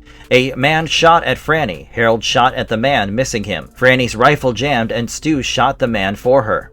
The remaining women were struggling with the last 2 men for their weapons. One of the men fought off the blonde woman and fired his rifle at 3 of the retreating ladies. One of them died instantly as Stu tried getting a shot off and missed the gunman. Another woman got gunned down before Harold and Stu shot and killed the man. The last man tried crawling away, but a woman used the butt of a rifle and bludgeoned his brains out. There was a period of silence before the woman with the rifle let out a loud, primal scream. The group of 4 became a party of 9. The women who fought the gunmen were Dana, Susan, and Patty. The retreating elderly woman was Shirley, and another woman who never spoke. Glenn was shell-shocked and walked holding Franny's hand. Harold was psyched about killing the men, while Stu remained stoic. They walked until they reached a farmhouse. Dana reveals that she and her 2 male companions had dreams of the boogeyman, who was creating an army of hard cases for enslaving the survivors of the superflu. On their way, they were ambushed by 4 hard cases who executed her friends and made her their sex slave. The hard cases were ex-army and would kill all other men, capturing women for their harem. They would drug the women to keep them compliant, but the woman had palmed their pills, giving them the strength to fight back that day. She thanked Stu for his bravery in stepping into action and helping them. Franny saw Dana as direct competition for Stu's attention, given her beauty and lack of pregnancy. Harold had clocked her jealousy and smiled to himself. She wrote that no matter what happened, she will never end up with Harold, and went to sleep. The next day, Franny wrote that Glenn and Harold had gone to find a radio while Dana and the women went back to camp. Stu had wandered off by himself and she had gone looking for him. She found him over a ridge, smoking a cigar. He invites her to see the sunset. He revealed that none of them were taking their Veronal and that in his dreams, Mother Abigail was telling them to hurry. In her dreams, there were more people with the old woman, survivors. They deduced that the people who survived the superflu are either going to Mother Abigail or to the Dark Man. Stu reveals that he saw nightmares of the Dark Man setting up camp in a desert and crucifying those who troubled him. After some flirting, Stu kissed Franny and they both proceeded to make love in the grass behind them. Afterwards, Franny reveals to Stu that she is pregnant and that's why she wasn't wasn't taking the pills. She told Stu not to tell anyone, and the man just held her as she cried, becoming a calming presence in her time of grief. They planned to keep their relationship a secret and keep the truth from Harold. Later, past midnight, while everyone was asleep, Harold took Franny's journal and read all of it in his sleeping bag. He pleasures himself while fantasizing about girls and then keeps Franny's journal back. He sleeps and dreams of waking in the desert, a massive red eye beckoning him. Harold is enchanted by it and smiles through the entire next day. Their party gathered weapons from an army truck and Harold kept smiling along. So much so that even Franny asked the boy that night why he was chuffed. He simply replies that every dog has its day, keeping his own journal from that night onwards. Issue 4. On July 20th, in Hemingford Home, Nebraska, Mother Abigail emerges from her shack with her coffee and toast. It's the finest summer she could recollect since 1955. The old woman contemplates the harsh judgment God had brought down on the human race with the plague of Captain Trips, which, while some would condemn him, Abigail won't. She believed that God had already done it with the Great Flood and that she had no authority to judge God. She recalls God's words to Moses from the burning bush, "I am what I am." She remembers her birth in 1882 when God looked at her and decided to keep her around for about 100 years. Her final season of work lay ahead of her in the West. She thinks about the man with no face haunting her dreams. She had never seen him, but she didn't have to see him. He was always around, a cold pocket of air, a shadow passing through her cornfield at noon, a crow peering down from a phone line. She sometimes felt that the dark man was just slightly less powerful than God himself. After her coffee and toast, she says grace and thanks God for her bowel movement and then proceeds to doze off. In her dreams, she remembers her family, the Fremantles, who had come to Nebraska as freed slaves. Her father, John, was the first man to try crop rotation and chemical fertilizer. When she was 20, Abby had asked permission to perform at the town hall talent show for white folks. Her mother, Rebecca, was vehemently against the idea, while John left the decision up to Abby and her first husband, David. A quiet and thoughtful farmhand, David believed in Abby and supported her. On December 27, 1902, Abby, now 3 months pregnant, stood on stage in dead silence as the packed-out hall, filled by a sea of white faces, waited for her performance. She was frightened out of her wits, but steeled her mind and began playing hymns and medleys of Civil War songs. To her surprise, the crowd loved her performance and cheered her on. It was the proudest day of her life. Suddenly, the old woman awakens from her nap a little after noon. She goes to the outhouse behind her shack to pee. A long time ago, her great-granddaughter had wanted to install a proper flushing toilet for Abby, but she flat out refused, feeling she would be betraying God's will. I mean, what's he got against a decent flush? After she is done, she pours lime down the hole and exits the outhouse. That night, she dreams of her young age again, back debuting at the talent show. She began to play, but this time she suddenly saw him, far back in the corner of the room. The boogeyman, his fingers soaked in blood. Suddenly, the crowd turns hostile. Abby's parents are manhandled and her husband is beaten up. Her scream breaks the room apart and she finds herself in the cornfield. Randall Flagg behind her. The dark man speaks to her, telling her that she should pray to God that her death arise before he can find her. Abigail jolts up in a sweat back in her bedroom. The next morning, the woman sets off to Addie Richardson's farm and hen house a few miles away. She was expecting company and wanted to reach the farm by noon, have a nap, kill some chickens, and be back by evening. She thinks about her past again, of her 5 children with David. Only one, Maybelle, had died after choking on an apple. David died of influenza in 1913. Her second husband, Henry, died when his tractor turned over and crushed him. A year later, she married one of Henry's hired men, Nate. Over the passage of time, she was blessed with 6 boys, 32 grandchildren, 91 great-grandchildren, and 3 great-great-grandchildren, all of whom she had outlived. It wasn't the way she wanted it to be, but the Lord has his plans. She once attributed her long age to God in a TV interview. She reaches the Richardson farm exhausted, but checks on the poultry barn to see if the chickens survived the superflu. As she hears clucking in the hen house, she goes to the farm, passing by Bill Richardson's decaying body. She is utterly exhausted and sleeps in the guest bedroom, only to wake up and find that she had slept through the night and that it was morning again. She limps over to the hen house, picks the 3 plumpest broilers and proceeds to behead them. She puts the birds in a tow sack and rests through the afternoon, dreaming of her arriving guests, including Nick Aldros. At 3:30, she wakes up again, plucks the birds, and begins her journey back to the cornfield. She walks under the canopy of the stars, exhilarated until she encounters a weasel. All of a sudden, a whole gang of weasels surrounded her, their eyes darting at her bag of chickens. She remembers being bitten by a weasel as a child, and it has haunted her ever since then. A weasel bites at the hem of her sack as they close in on the old woman, but Mother Abigail has faith on her side, and she waves her stick at the weasels, commanding them to leave. The creatures disperse with a quickness, a miracle she felt, until suddenly a red eye opens in the sky, looking towards her, the dark man calling for her. The old woman shudders at the fact that Flagg knows where she is, but the eye simply closed. Abigail continues her journey back home. The next day, she bakes some pies, apple, rhubarb, and blueberry. She also fries up the chickens and sits down to play her favorite hymns. An old Chevy truck rolls in. Her guests have arrived. Nick Aldros, Tom Cullen, and Ralph Brentner have now found some more stragglers, and they're all here because of Mother Abigail. She welcomes them into her home, paying special attention to Nick, and invites them to feast in the name of the Lord. Issue 5. At Hemmingford House, the newly arrived survivors gorged on Mother Abigail's food. Ralph thanks the old woman for a delicious meal. A little girl named Gina asks if she can sit on Abigail's lap. Despite another woman, Olivia's objections, Abigail calls Gina over. It was revealed that Gina's leg was in a splint and that she had broken it when falling out of a barn. Ex-veterinarian Dick Ellis, who was picked up by Nick and Ralph on their travels, had heard Gina's faint cry when they stopped in Lindsborg and found her in her uncle's barn.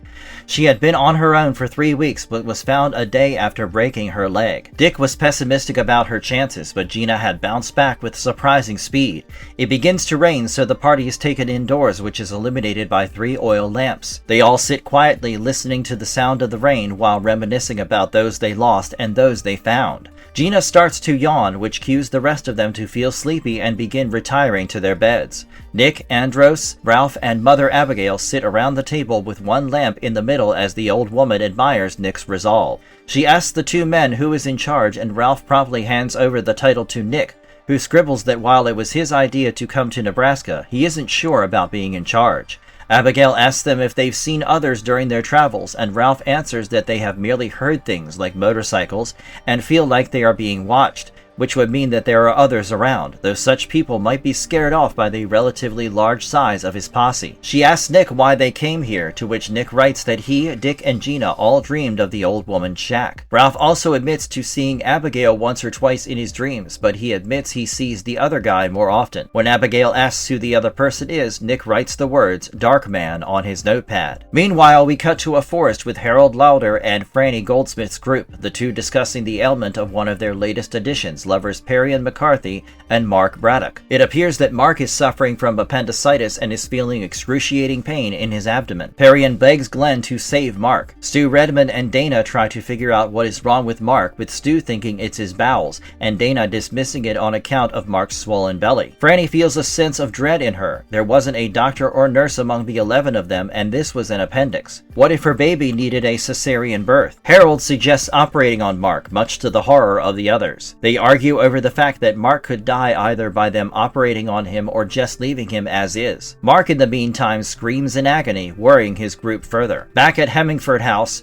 Mother Abigail sits down with Ralph and Nick and tells them that she has been told in a dream by God to go west. She wasn't ready to listen as the land was her family's for over a century, and all she wanted was to die on it, but it isn't what is meant to be. She started having the dreams 2 years before the superflu outbreak, where she would go west to the Rocky Mountains with a few people at first, then a caravan of a couple of hundred. She says that she was waiting for someone special to come to her, which would be her sign to move, and that person was Nick. The young man is not fully convinced and scribbles down if Abigail dreamed of any of the others. The old woman replies that she dreamed of 3 others, Stu, Franny, and Larry Underwood. Nick asks her how she knows the Dark Man. Abigail explains that Flagg is the purest evil left in the world. He calls the tinier evildoers thieves, fiends, and brutes who all have let God out of their hearts. Nick questions Flagg's existence, but Abigail states that he is as real as any of them. She explains that he is towards the west of the Rockies, and when he comes east, it will be their duty to stand against him. She foresees bitter days ahead where a lot of them will die.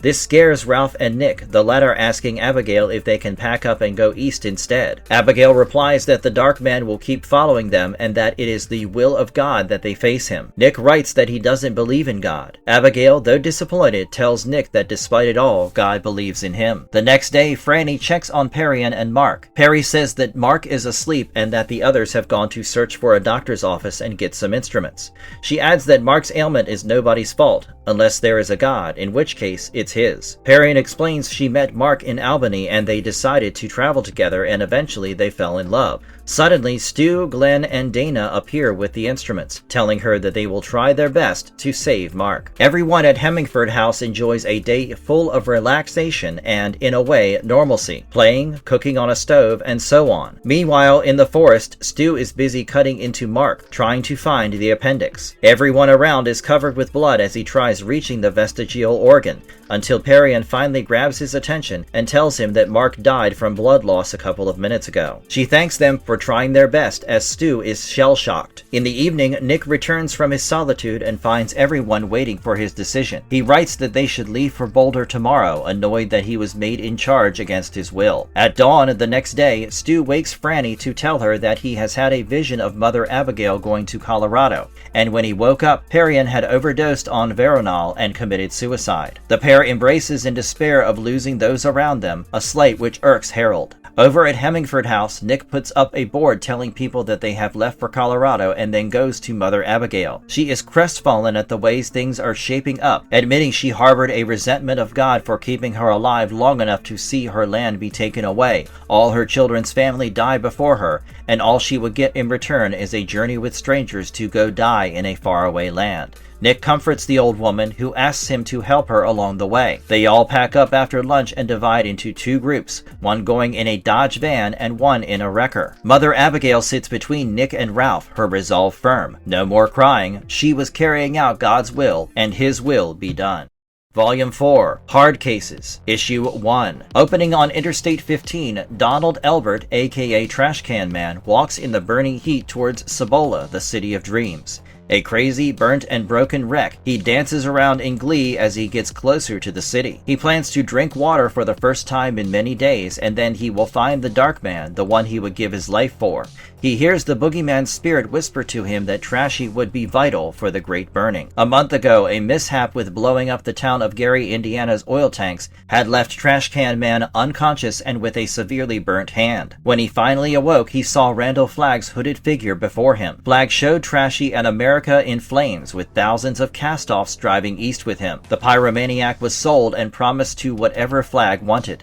The Dark Man told him to come to the west, to his city beyond the mountains, where everything would be made clear. Trash awoke to a burning Gary and stumbled out on his way. During July, at the same time that protagonists like Larry Underwood and Nick Aldros were making their way towards Mother Abigail, Trash Can Man was making his way on a bicycle towards the Dark Man, his arm covered with Vaseline and antiseptic. When he was in Nebraska, he couldn't hear the voice of Flagg in his dreams anymore. Instead, he dreamed that he was on a corn farm with Mother Abigail sitting on her porch while singing and playing her guitar. Eventually, she would stop singing and scream about a weasel in the corn. Trashy would look around him to find that he was turned into a weasel himself, waking up with a jolt. Terrified of the nightmare, he rushed across 300 miles in just 3 days, desperate to leave Mother Abigail behind. Just short of Colorado, he had found a man in a swanky, vintage Ford coupe. The man had a very honky-tonk vibe to him, and Trashy was enchanted by his car. Soon enough, Trashy was riding shotgun in the coupe as they sped across the country. The man, identifying himself as the Kid, asked Trashy his name. Donald tells him that he was called Trash Can Man for setting trash cans and mailboxes on fire. The Kid likes the craziness of Trashy, and to prove how crazy he was himself, he swerved inches from an overturned truck without flinching. Kid had told Trashy that he too was seeking out the boogeyman, and reveals that his secret plan was to lie low, eventually find Flagg, and then kill him, a discovery that shocks Trash Can Man. That night, they checked into a motel in Colorado. The Kid, drunk on beers, was annoyed at the lack of electricity and TV. He saw Trashy in a trance, spilling his beer to the floor. Enraged that his newfound companion is wasting precious beer, Kid threatened to shoot Trash Can Man. But suddenly, the Fiend had a smile on his face, and he gave Trashy a challenge. Chug down one full beer without throwing up, otherwise die. Standard apocalyptic challenge then.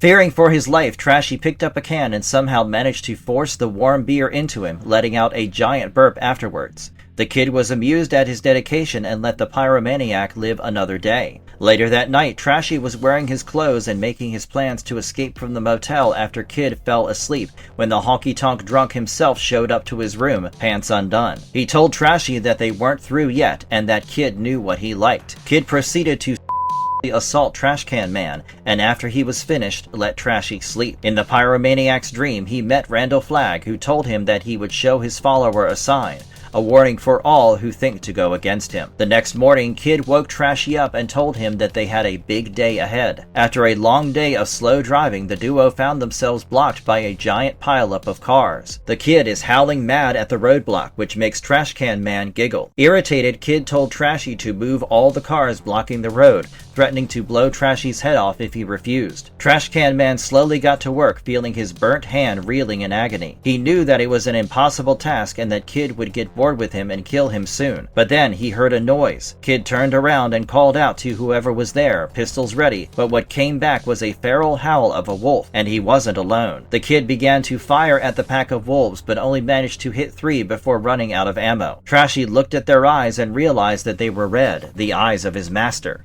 The Kid jumped into a random car before the pack surrounded him, waiting for his next move. Meanwhile, a wolf licked Trashy's burnt arm. Trashy flipped off the scared Kid and left him at the mercy of Flagg's wolves. Having seen his powers up close, Trash Can Man began walking westwards, even spending 20 minutes talking to a cow, believing it to be an emissary of the Dark Man or Flagg himself.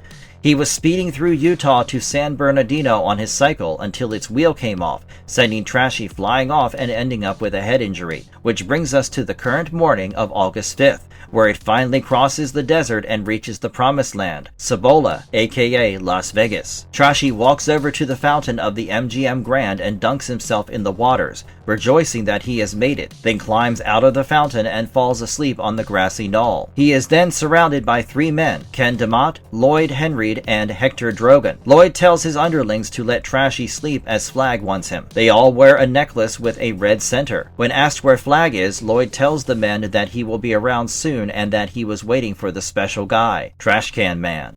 Issue 2. Trash Can Man wakes up in a room at the MGM Grand in Las Vegas. He is greeted by Lloyd Henry. Trash asks him if he is the Dark Man, and Lloyd says that Flagg is in LA, but knows that Trashy is with them now. Trashy introduces himself, and Lloyd tells the pyromaniac that he is Flagg's mascot while shaking his hand. Trashy is interested in Lloyd's necklace. Lloyd reveals it to be for those in charge and calls it an oil bubble instead of a rock. He explains the red center is Flagg's magic and then invites Trash for breakfast. In the breakfast hall, Lloyd introduces Trashy to the entire group. He introduces Ken DeMott and Hector Drogan from earlier, Chef Whitney Horgan, and a youngster named Ace High to Trash. After the pleasantries are shared, the pyromaniac asks Ace for some salt, referring to him as Mr. High, which the entire table finds amusing. Hector finds the nickname a little too funny. Trashy feels a sense of warmth from the group, which he had never felt before. He feels at home. Meanwhile, on the road to Boulder, Lucy Swan talks to Judge Ferris, another addition to their posse, about Larry Underwood's whereabouts. They had expanded to a group of 19, including Joe, Larry, and Nadine Cross. Judge says Larry is off by himself, as he had been for quite some time. They worry about Larry, who hasn't been the same since Sally Volman, a woman who had joined them with her husband Dick right before they had reached Mother Abigail's now abandoned Hemmingford house. Mrs. Volman had suddenly fallen ill and died in a couple of days from diabetes. The judge feels that men like Larry, who find themselves late in life, blame themselves for unavoidable things going wrong. Lucy also speculates that Larry is struggling with his feelings for Nadine, then gets up to go be with the others. Over in Lake Mead, Trash Can is busy wrapping copper wire around spindles of burnt-out motors. He enjoys a wonderful view of the lake from Boulder Dam. He thinks about writing a book about the Dark Man, full of psalms of praise, when Ken shows up and tells him to come with them to their bus, as everyone has to go back to Vegas. Trashy is confused, so Ken explains that Flagg relayed the order through Lloyd and it's best not to question his orders.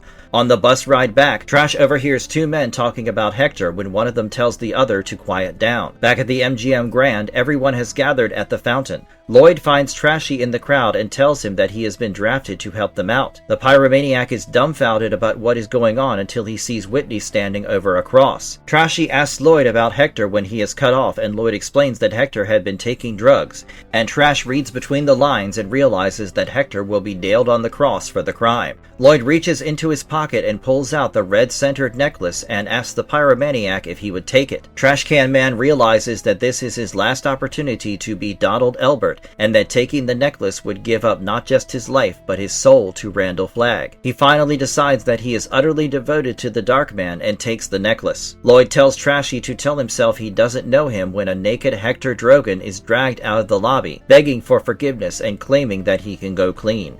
Lloyd is unimpressed, and Trash keeps repeating aloud that he doesn't know Hector. Drogan wails that Trashy is a liar as the newest member of Flagg's inner circle keeps on saying that he doesn't know Hector, nor does he want to know him. Lloyd announces to the entire crowd that Hector has been ordered executed by crucifixion for the crime of drug use by Randall Flagg, leader of the people and first citizen. Hector is pushed onto the wooden cross, crying and begging. Upon Lloyd's instruction, Trashy holds Hector down as Whitney nails him to the cross. Lloyd states that drugs are not allowed in the society of the people, for they impair the user's ability to contribute full to the society, and that Hector was found with a stash of cocaine. The cross holding the crying and bleeding Hector is lifted off the ground, and Henry tells the citizens of Las Vegas that this communication shall serve as a warning. The crowd stares at the dead body of Hector for almost an hour, afraid to be the first to leave, while Trashy refuses to feel fear, telling himself that he didn't know the man. That night, across the Colorado border, Lucy sits with Larry, who is busy with his guitar. They had used a CB radio to get in touch with Ralph Brentner and were about a day from the others. Larry asks Lucy what she is thinking about when Lucy reveals that she is concerned about Nadine's behavior, that she is becoming unraveled. Larry had noticed the changes as well, the lack of sleep, her hair whiter, and her jumpy behavior. Lucy asks Larry if he loves Nadine, which catches Larry's tongue. She admits that from her body language, Nadine loved him too, but she seemed afraid of it. Larry recalls the last time he made a move on Nadine. She had warned him that she would run away, taking Joe if he ever tried it again, much to Larry's annoyance. Lucy reveals that despite his love for Nadine and his secret ongoing affair with her, she still has feelings for him. Larry pauses for a second and tells Lucy he loves her as much as he possibly can, subsequently suggesting they go back to camp. That night in camp, after Larry and Lucy have their half-hearted hookup, Nadine awakens to the feeling that someone wants her, but it is cold. Her past is revealed, showing her brother and parents had died on a family trip when she was 6. She had been adopted and moved to New Hampshire. When she turned 16, she had a boyfriend whom she thought she could make love to, but something held her back. She was intended to wait for her dark bridegroom. She had nightmares about the man who walked since then. After college, people speculated she was a lesbian, but she was simply unbroken and waiting. When the plague hit, she started to know and understand Flagg in her dreams. She knew it was him she waited for and that she wanted him, but he terrified her. She felt conflicted as she knew her purity was important to Flagg, but she had started falling for Larry. She never dreamed of Mother Abigail, only Flagg, and hoped to find the old woman as her last refuge. She did not want Flagg, but she did crave his cold kiss. She watches a shooting star and wishes on it. In Las Vegas, Lloyd takes Trashy to the top floor to meet Flagg, revealing that he got in after they finished burning Drogan's body. In the dark hallway, Trashy meets the Dark Man, who beckons him to come with him for a drink, as he has great work for Trash Can Man in the desert. Issue 3. Stu Redman and Glenn Bateman get drunk while watching the sunrise from the Boulder Free Zone in Colorado. Stu asks Glenn what happens next now that they have met up with Mother Abigail's group and people are starting to pour in by the hundreds. Glenn suggests that the Dark Man they dream about is probably on the other side of the Rockies and will have a lot of military technicians on his side, while theirs will have more civilians. He fears that the adversary's troop will have begun getting the power back up and dusting off the missiles, tanks, and attack helicopters. Stu asks the sociology professor how they can prepare for the inevitable attack from Flagg. Glenn suggests recreating America from scratch.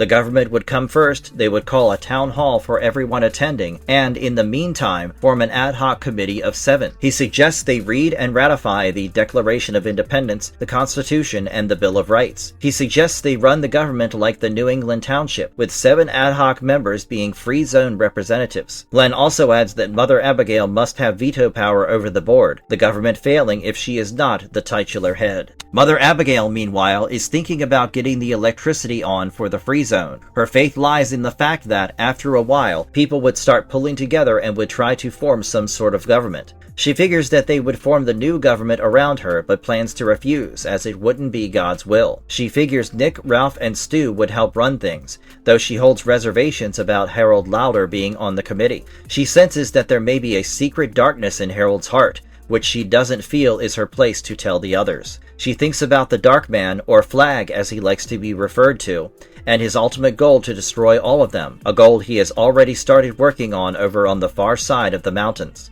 While Abigail is thinking about Flagg's followers, Ralph Brentner interrupts her train of thought and tells her that a new group has arrived and would like to meet her. She allows it, asking Ralph about Nick Aldros' whereabouts as well. He tells her that Nick is at the reservoir, trying to get the electricity working. Ralph adds that Stu had come by to invite Nick to be a part of a committee, and Nick wanted the old woman's blessing. Abigail says she just wants to live free like an American and just wants a say when it is time to have it. Ralph then tells her that he has been tasked to print out hundreds of flyers about the town hall meeting. Abigail tells him to let the group in to see her, adding that Ralph should print 1,000 flyers, indicating more survivors are arriving. When the new group, led by Larry Underwood, arrives, Mother Abigail senses the presence of the mother of sin, pride, or the female side of Satan himself, the quiet egg of all sin, in their midst. Larry is delighted to meet Abigail, and so is Lucy. Behind them stand Nadine and Joe, and there he was, the devil's imp, inside Nadine. There is a moment when Nadine feels uncomfortable with Abigail's stare, as she realizes that the old woman sees the darkness within her. Nadine also notices that Mother Abigail is the source of the survivors' power. She is all that they've got. She shrugs off the cold pleasantries they exchange and introduces Joe. The woman tells her that Joe is not the boy's name. When Nadine tries arguing that he doesn't know his name, Joe suddenly switches his entire personality, exclaiming that he is Leo Rockway. As Nadine takes Joe, or Leo as he would like to be known as, she exchanges one last cold glance with Mother Abigail.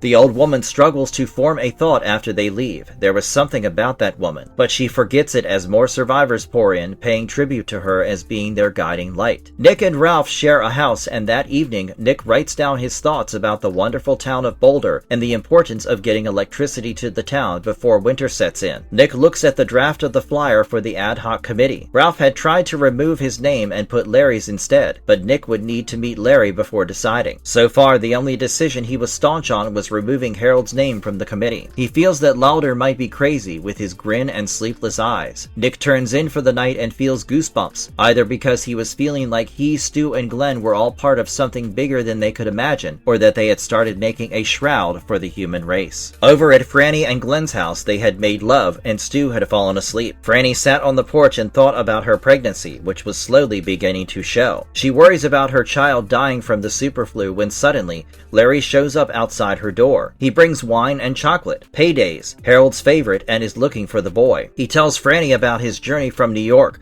following Harold's signs and his chocolate wrappers. Larry tells her that he had a very idealistic image of Harold, if he could only see the guy and know his actions, and how he would imagine that Harold and Franny were together. This makes Franny upset about her situation with Harold and Stu, and she tells Larry to leave. Larry, understanding that this was a love triangle he wanted no part of, leaves. Later in the night, Franny feels her baby kick, waking her up to the scary reality that the human growing inside of her was, in fact, alive. At Harold's house, he scribbles his wretched thoughts into his diary on his lawn. He has become fitter and his skin has cleared up. He plots to bide his time in the free zone, collecting information stealthily and quietly slipping out to go into the desert, where a dark carnival calls out to him. He'd find him, the Dark Prince, and would lead the Dark Man back to the free zone to destroy the settlement like an anthill. But first and foremost, he would settle with Stu Redmond, the man who lied to him and stole his woman. Issue 4. In Boulder Free Zone, flyers about the upcoming government and town hall meeting were pasted all over thanks to Ralph Brentner. Larry Underwood and Leo Rockway walk towards Harold Lauder's house with a bottle of wine. On the way, Larry notices Leo copying his every move. At Harold's house, they find the pasty boy stacking bricks. Harold flashes Larry a grimace at first, but then switches to his now usual crazy grin. He invites Larry and Leo inside for refreshment, but little Leo refuses to even step inside Harold's home, saying he misses his Nadine mom. Inside, Harold goes to get Larry some wine glasses when the Snoopy Larry finds a book hidden in the young man's hearth. Choosing to ignore the diary while feeling ashamed of snooping, he put the hearthstone back as Harold returned with the glasses. While they are leaving, Larry notices that Harold's is the only home in all of the free zone with the blinds and curtains drawn. Weird. Leo pipes up, hypothesizing that behind the curtains, nobody can see Harold pray to the Dark Man. Larry is shocked at Leo's thinking when the boy adds that Harold is not like them and that he might have worms in his brain to make him smile that way. Over at Stu and Franny's house, after a round of lovemaking, the couple talks about Dick Ellis wanting off the committee as there was a dearth of real doctors, which was keeping him busy with the sick. They decide to get Larry in on the recommendation of Ralph. Stu decides to go ask Larry to join the committee only after getting his thoughts on Harold. He reveals to Franny that he had once promised Harold that he didn't want Franny and that he probably holds a grudge against Stu for it. Franny feels bad for Harold after Nick's unilateral decision to kick the grinning young man off the committee. She recalls the timeline for Harold changing from being an unsufferable boy to more of a man, then all of a sudden to someone busy smiling all the time, when it begins to dawn on her the possible linchpin for Harold's behavior. She runs to her room and pulls out her diary to check what she very well knew to be the cause of Harold's freakish behavior. The behavior of someone who converted religions or read something to change their lives, like intercepted love letters. She flips through her pages where she mocks Harold and belittles him. She flips through the pages and finds her proof, a single drop of chocolate on her page. Harold was reading her diary. She gets angry at the deception and goes to make supper. Over at Larry and Lucy's house, he is busy telling Stu about Leo's observations on Harold, including not wanting to even go into the young man's house. Stu concurs with Leo's findings and then asks Larry to be on the ad hoc committee. Larry agrees, and Stu invites him over to his house, where they are having a chat about the big town hall meeting later on. Larry asks if Lucy can join, but Stu tells him that they are playing this close to the chest for now. Larry has reservations about the secrecy, but Stu tells him that they are at war, and the Dark Man will be plotting to get them sooner or later. Larry agrees with Stu and promises to keep a lid on it. Later that night, at Stu and Fran's house, the ad hoc committee convenes. They vote on multiple motions: Dick Ellis's flyer warning about food poisoning, and forming a burial committee to take care of the thousands of corpses throughout the city. Then Nick is recognized and speaks with the help of Ralph. He tells the committee that Mother Abigail has conferred with him and she believes that all the survivors are pawns in a game between God and Satan. While the adversary, Randall Flagg, is Satan's chief agent, the old woman is God's. Because of that, Abigail would want to be informed and consulted on all matters that relate to the affairs of the Dark Man. He adds a series of motions which include the committee's main secret business, being how to deal with Flagg, treating him as a real threat, and keeping Mother Abigail informed on all business related to Flagg. After the motions are passed unanimously, Nick suggests they send 3 volunteers to join the Dark Man's people and gain intelligence about the goings-on in Vegas. Susan Stern volunteers, but Glenn advises that the committee members stay and get things running in Boulder. Susan disagrees with sending others to die on a potentially suicide mission, but Glenn insists that it is the only way. Larry suggests Judge Ferris, and after careful deliberation, the committee votes unanimously yes to asking the old man. Susan then suggests Dana Jurgens, and the committee immediately and unanimously votes yes. Nick then suggests, much to Ralph's ire, Tom Cullen. There is an uproar from the committee, but Nick argues that, just like Judge Ferris, the Dark Man would not be expecting them to send a mentally handicapped person, adding that if Tom is given a simple story, he'd stick to it no matter what horrors were inflicted on him. Nick tells them that he had been experimenting with hypnotizing Tom due to Cullen's blackout episodes, and suggested putting Tom in a deep hypnosis and suggesting that he return after a set period of time, adding that Tom would have perfect recall of everything he saw. Franny puts up her case for not sending Sweet Foggy Tom in as a reconnaissance plant, but Nick stands his ground, explaining that Flagg is an evil that must be stopped. Stu puts it to a vote, and both Susan and Franny vote no, and everyone else votes yes. Seeing that they are in the minority and to put on a united front, both women change their votes to yes, and following that, Stu calls for the meeting to be adjourned. Afterwards, before turning into bed, Stu and Fran contemplate their decisions, and before sleeping, Franny almost tells Stu about Harold's reading of her diary, choosing to solve the problem on her own. In the early hours of the next day, Mother Abigail prays to God for a sign. Unfortunately, it's not God who answers back, but the Dark Man, in the form of a wolf. Flagg tells her that he is coming for her and that he is stronger than she can even imagine. Mother Abigail closes her eyes and commands the beast to be gone. The red-eyed wolf merely opens its mouth, citing that he is an ancient power, and goes to eat the old woman. Abigail wakes up in a sweat and out of her bed. She gets up, tears in her eyes as she realizes what must be done, and packs up her satchel. Within an hour, she leaves the town of Boulder behind her. Issue 5. By noon, the news of Mother Abigail's disappearance just days before the first town hall meeting has spread through Boulder. In the note, the woman says that she left because she had committed the sin of pride in presuming to know the mind of God. She writes that if it is God's will, she would rejoin them. Over at the power plant, Glenn had rushed in with the note, pausing efforts to get the power back on. Stu insists that they go out there and find her, despite Nick and Glenn having reservations. Ralph and, weirdly, Harold back Stu, much to Stu's surprise. Harold suggests that they travel to the west of Boulder, and if they find her, keep tabs on the old woman. Stu agrees with Harold and goes to leave a note for Franny. Meanwhile, Franny is at the library with Susan and Dana when she hears about Mother Abigail's disappearance.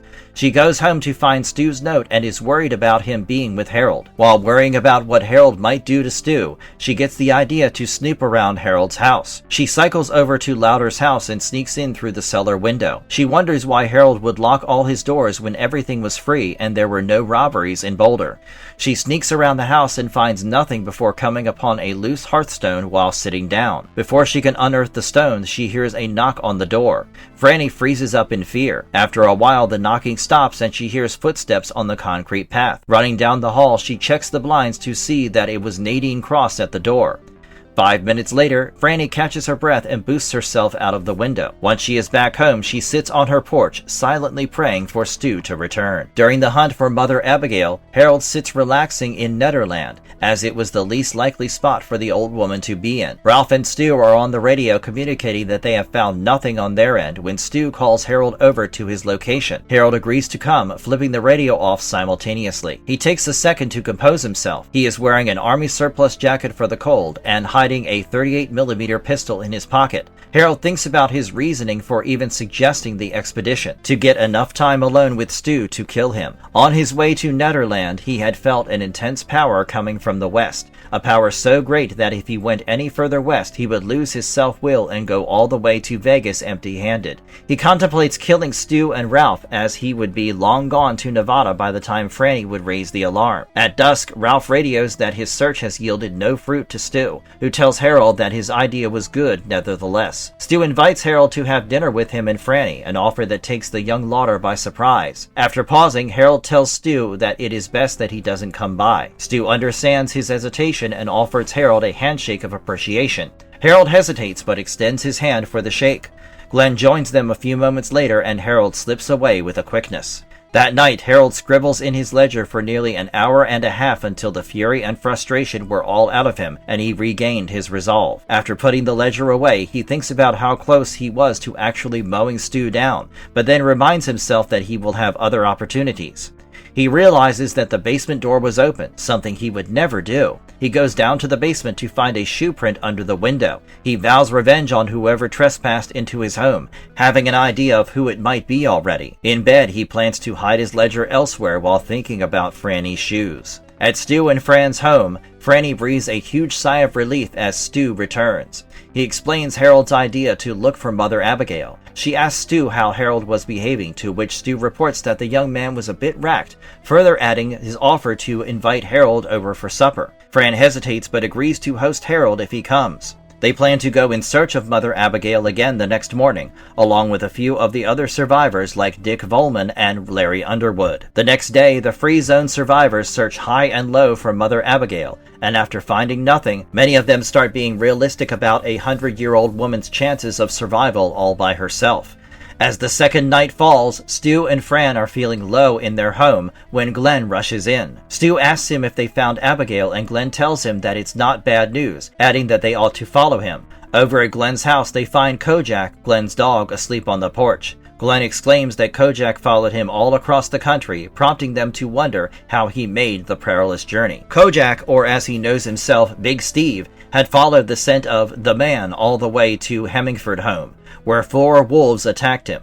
The battle was brutal, with Kojak being hurt with wounds that would hurt for the rest of his years. Regardless, the big dog killed 2 wolves and scared the others off before hiding under the porch when he felt the presence of an unseen monster, which was a mix of man, wolf, and an eye in the corn. Over in the Chautauqua Auditorium, the first Free Zone Town Hall commences. Mother Abigail would have endorsed the 7 members of the ad hoc committee in one fell swoop, but now they would have to be nominated and seconded separately. Larry shuffles uncomfortably as Stu begins to introduce each of the ad hoc committee members one by one. After they are all introduced, Stu asks the members to rise for the national anthem. As Fran sings the Star-Spangled Banner, Larry remembers the time he peed off a ridge in Vermont, butt naked. After it is over, there are many tears in the audience, including Larry's.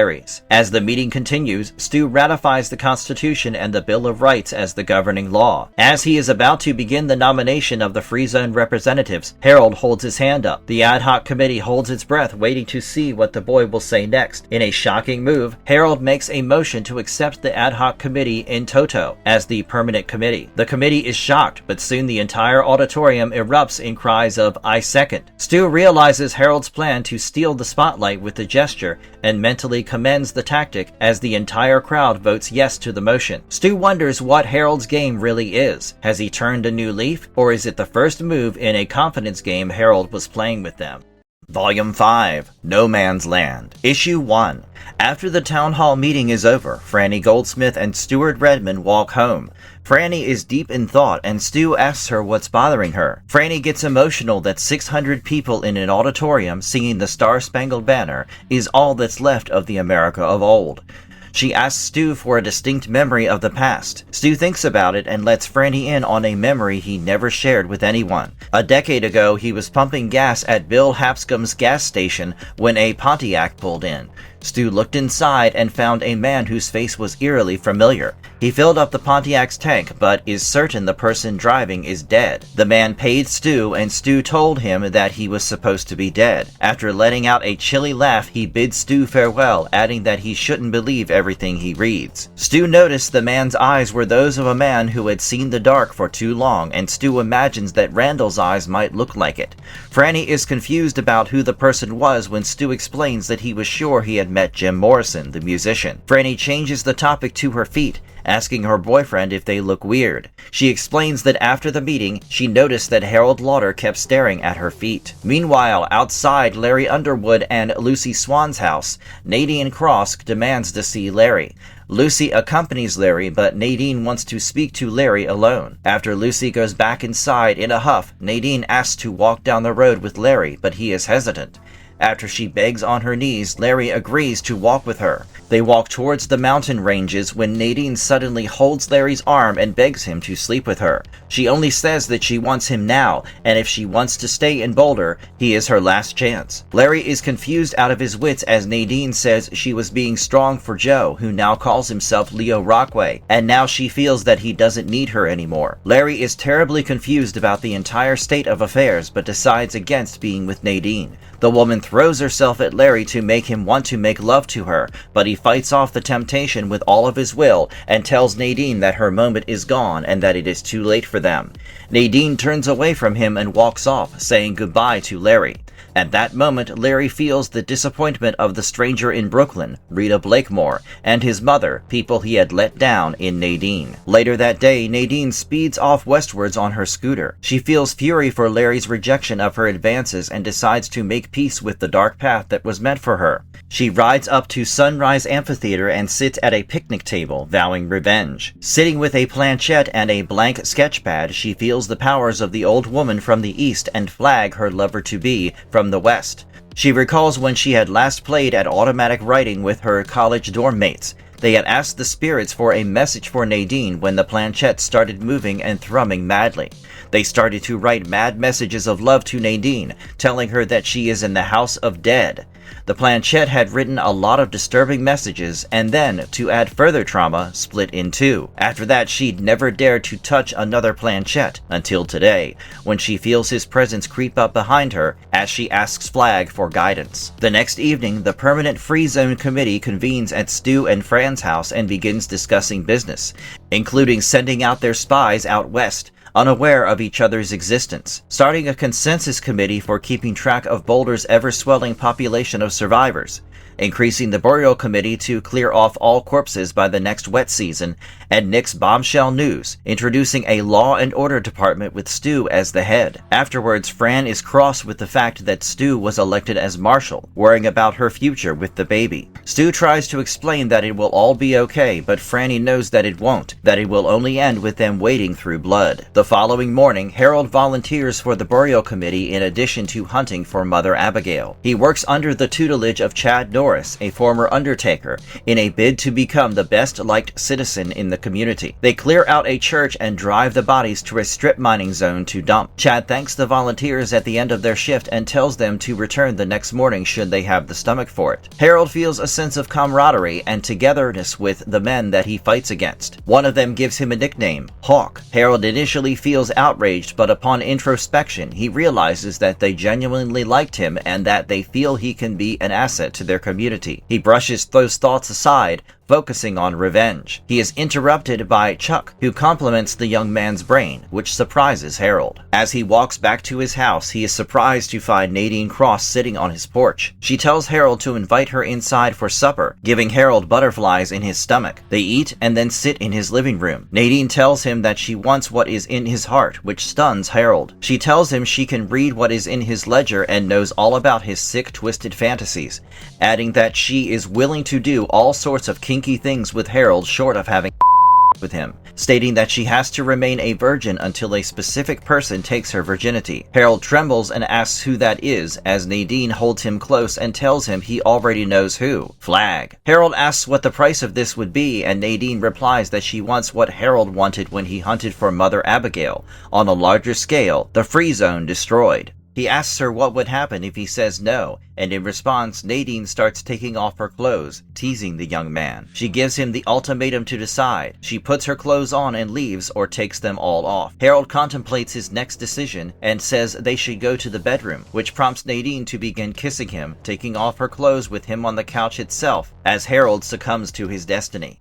Issue 2. In North Boulder, Nick Andros, Philip Brentner, and Stuart Redmond go to meet Tom Cullen. Stu asks if Tom minds being hypnotized again. Tom agrees, and Stu says the key phrase, "Would you like to see an elephant?" Tom immediately goes into a trance when Stu asks if he can hear him. Cullen replies, but with a different voice, sadder than usual, more sober. Stu asks the man to help the zone and do something dangerous. Tom invokes Randy Flagg's name, a face that haunts his dreams. Stu asks Tom to describe Flagg's face. Cullen replies that it is a face like any random person on the street, but he carries evil everywhere he goes. Tom adds that his name is Legion, he is the king of nowhere, and he is afraid of them. Tom states that he is afraid of Flagg but will do what they want. Ralph asks Tom if he knows about Mother Abigail's health. Tom replies that she is alive in the wilderness for now, but there will be a lot of death and she will be on the wrong side of the river. Ralph begs everyone to stop Tom from speaking further, so Stu asks the man if he is the same Tom that Nick met in Oklahoma. Tom replies that he is that Tom and more, that he is God's Tom. Stu asks Tom if he is willing to go west and spy for them. When Tom agrees, Stu gives him his cover story, that he was kicked out of the free zone for being feeble-minded, and when the moon is full again, he should come back to them. They prepare to travel only during the night and sleep during the day, and if anyone sees them, he must kill them or run away. After that, they say the phrase and bring Tom back to his regular self. As they leave, Stu asks Nick how he could know about Tom's divine powers,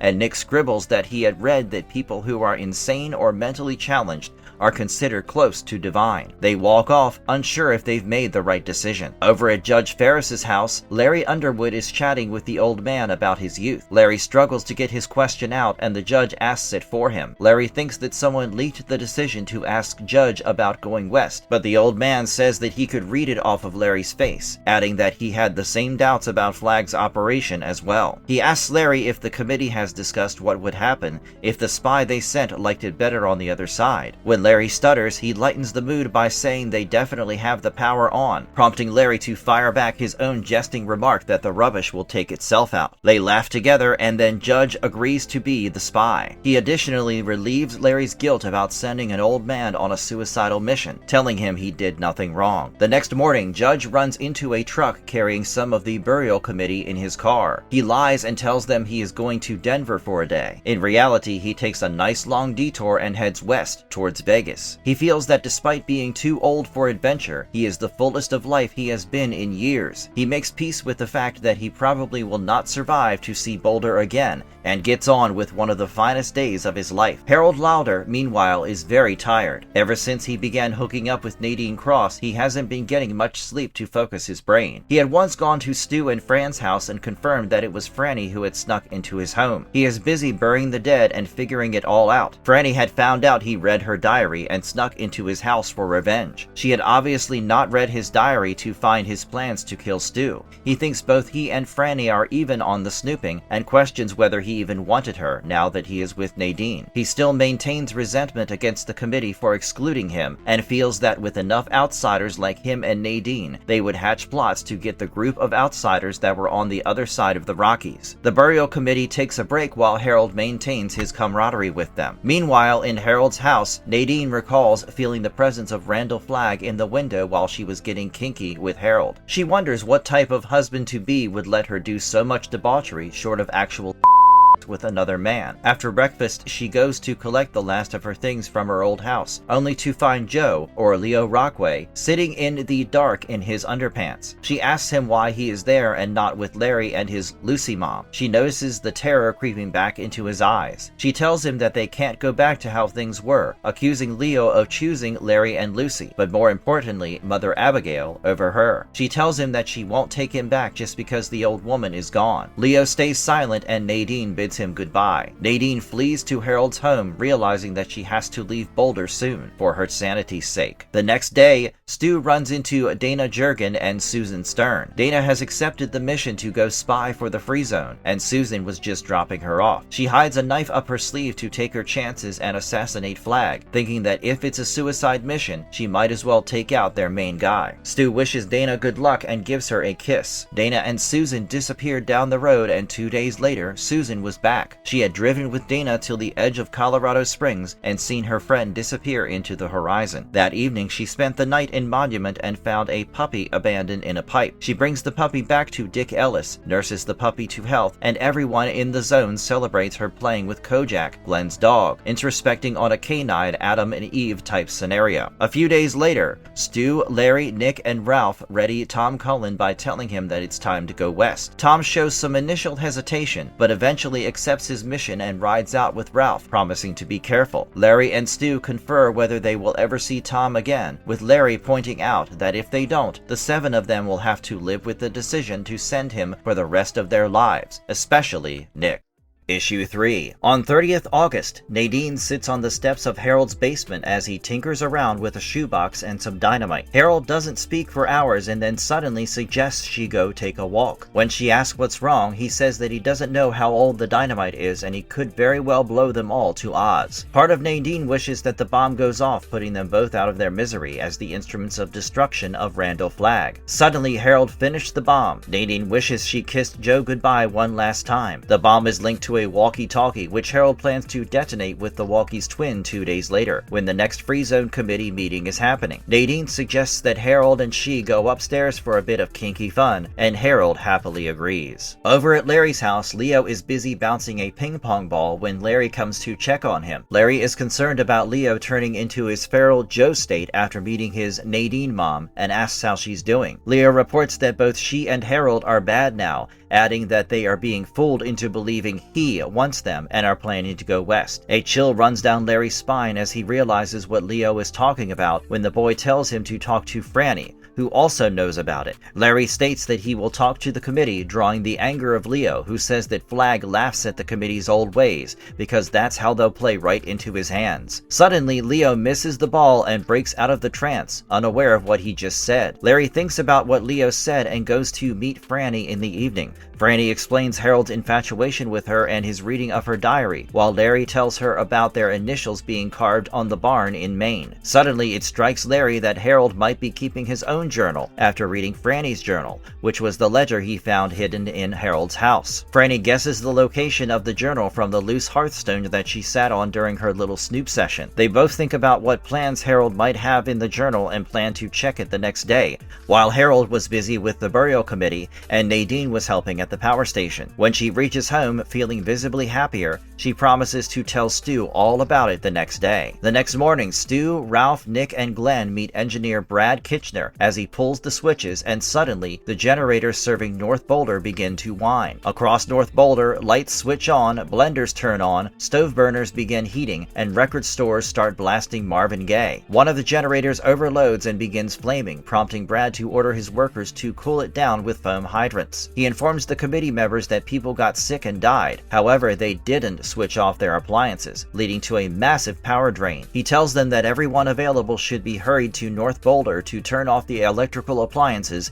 and make sure nothing is burning down. Over at Harold's house, Franny and Larry uncover the loose hearthstone to get the dreaded journal. While Harold had moved the ledger, Nadine had subconsciously replaced it. They read Harold's insane ramblings and reach a part that leaves Franny sick to her stomach. Larry reads it and tells her that they have to warn Stu, for in the entry, Harold expresses a great desire to kill Stu and, if possible, Franny herself. Meanwhile, Nadine sneaks into Ralph's house and checks to see if anyone is home. Satisfied that she is alone, she hides the shoebox bomb in a closet, contemplating her decision of murder, something that she used to stand firmly against. She recalls asking Harold whether hiding the bomb in a closet with an extra wall would dampen the effects, and him telling her that the device would take out the house and most of the surrounding hillside, adding that the wall would become extra shrapnel. She rushes away on her scooter, pausing just once to consider defusing the bomb when the darkness engulfs her. Nadine loses all of her senses and feels like she is floating in a warm, black cocoon, and suddenly she feels the dark man creep into her. When she wakes, she is blinded by light. She realizes that she has ended up in a drive-in movie theater with a huge blank screen before her. She seems to have almost skipped town for Longmont. She wonders why she has reached here when all the mics around her switch up and a screeching, painful voice comes out. It's Flagg's voice. Nadine reels as Flagg calls out to his beloved. The voice calls her stupid, telling her that the Free Zone survivors know about her plan, that they know everything except the dynamite. Flagg tells her to take Harold to Sunrise Amphitheater, wait until the committee meets, blow up the building, and then come to him. Nadine rushes back, trying to get out of the awful place and away from that awful voice. She goes by their house and then intercepts Harold as he is walking back from the corpse crew. Harold is stunned when he lays his eyes on her. Nadine's hair has become all white. He directs her to a window and makes her look at her reflection. She pauses and then explains to him that the committee has found his journal and taken it away. When Harold asks how she knows, she tells him that Flagg told her. Nadine instructs Harold to hide until dark, pick up some camping gear, and tells him that they must wait until tomorrow to leave and go west. Harold shows hesitation to go through with the plan, stating that he is having second thoughts about blowing up the committee.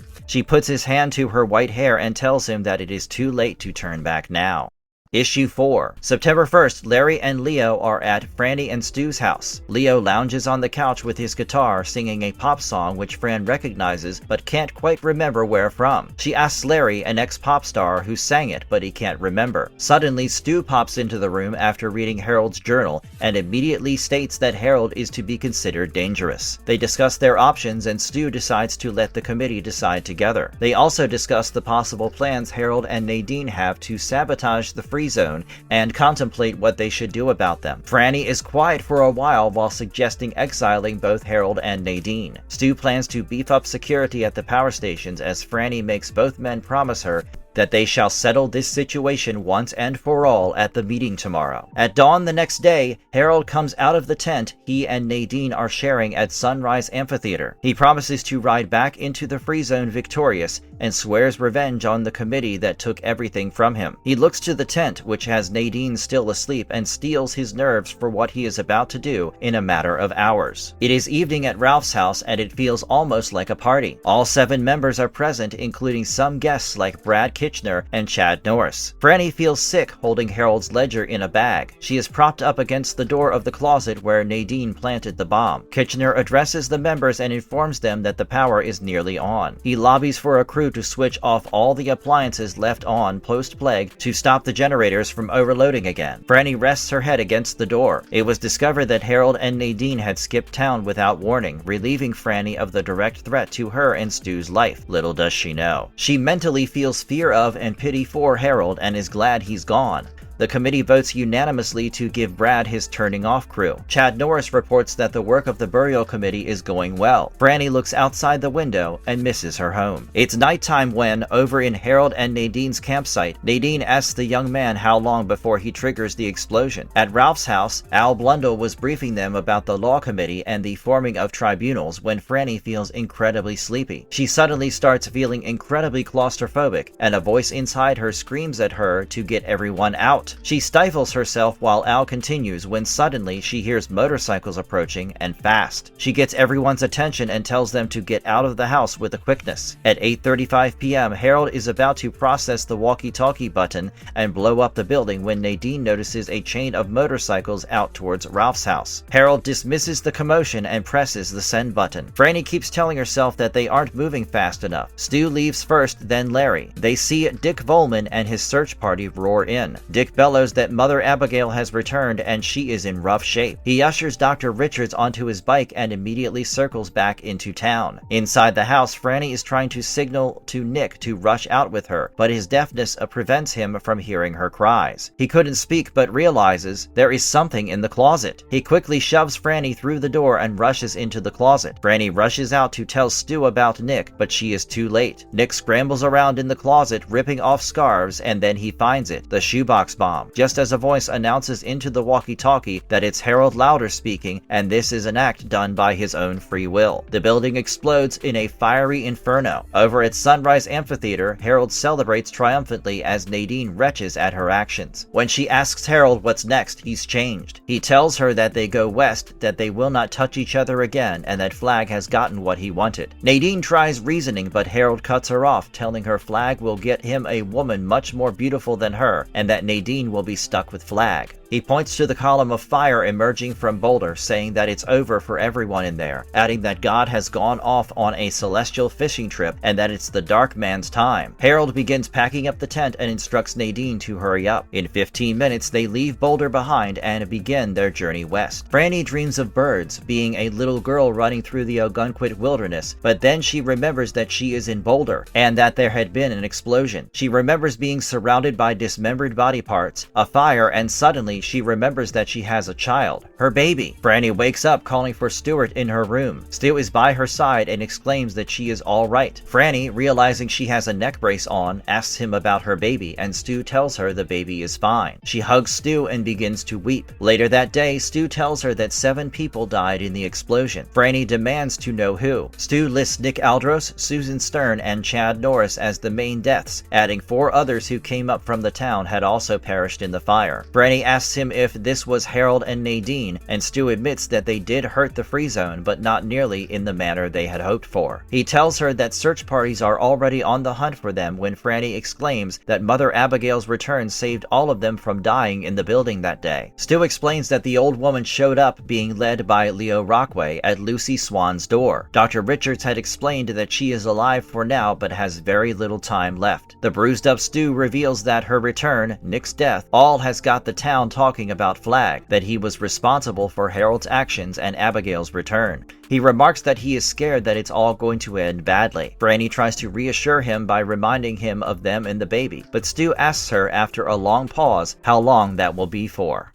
Issue 5. The evening after the horrific explosion in the Boulder Free Zone, a crowd arrives outside Larry's house, keeping vigil, waiting for news about Mother Abigail. Larry watches them eagerly, waiting from the old woman's bedroom window. The sickly smells coming off the infirm Mother Abigail made Larry want to throw up, but he takes it as his penance for escaping the explosion unharmed. He asks Lucy how the old woman is holding up. Lucy tells him that there's been no change, but Mother Abigail clearly came back to tell them something, adding that God wouldn't let her die until she tells it. Larry begins to break down, blaming himself for rejecting Nadine and pushing her to turn to Harold, and, in turn, Randall Flagg. Lucy holds him close, telling him that it's all right and that she loves him. Larry grips Lucy tightly while sobbing, with Mother Abigail lying comatose behind them, barely holding on. Later on, the vigil continued, but the citizens began talking about the threat of the Dark Man. They start retelling their haunting nightmares, each more mortifying than the other, and in the center of them all was Randall Flagg. The crowd begins to dread the Dark Man coming over to Boulder after the snowy winter, maybe with weapons of mass destruction or even a vial of the superflu. Soon after, Stu, Ralph, and Glenn distribute flyers requesting everyone to reconvene the next evening at the Munzinger Auditorium. The crowd reacts promptly and disperses to their homes. The next evening, Brad Kitchener greets the crowd gathered at the auditorium and informs them that they will switch on the power for the entire town the following day. A voice from the crowd asks about the hard cases out west. After a long pause, Brad replies that his first concern is power, adding that he believes the free zone shall sustain itself long after Flagg is gone, otherwise he would have been working for the other side. Many people demand to have a long overdue discussion about Flagg. Stu steps in and tells them what he knows. Yesterday they had sifted through the debris of the explosion to find a dynamite bomb wired to a walkie-talkie, the twin of which was found in Sunrise Amphitheater. The crowd turns angry, blaming Harold and Nadine for the explosion. Stu retakes control of the room and requests that Dr. Richardson give them the details about Mother Abigail. The doc states that despite being the oldest woman in America, suffering from poison ivy, ulcers, being malnourished and comatose, she is still very much alive, making her the very definition of God's miracle. Glenn then takes the stage to discuss the Dark Man, or the many names that he is known as, the key being Randall Flagg. He believes there will be an inevitable conflict between the Free Zone and Flagg. An audience plant with a planned outburst gives Glenn the platform to rally the crowd into uniting as one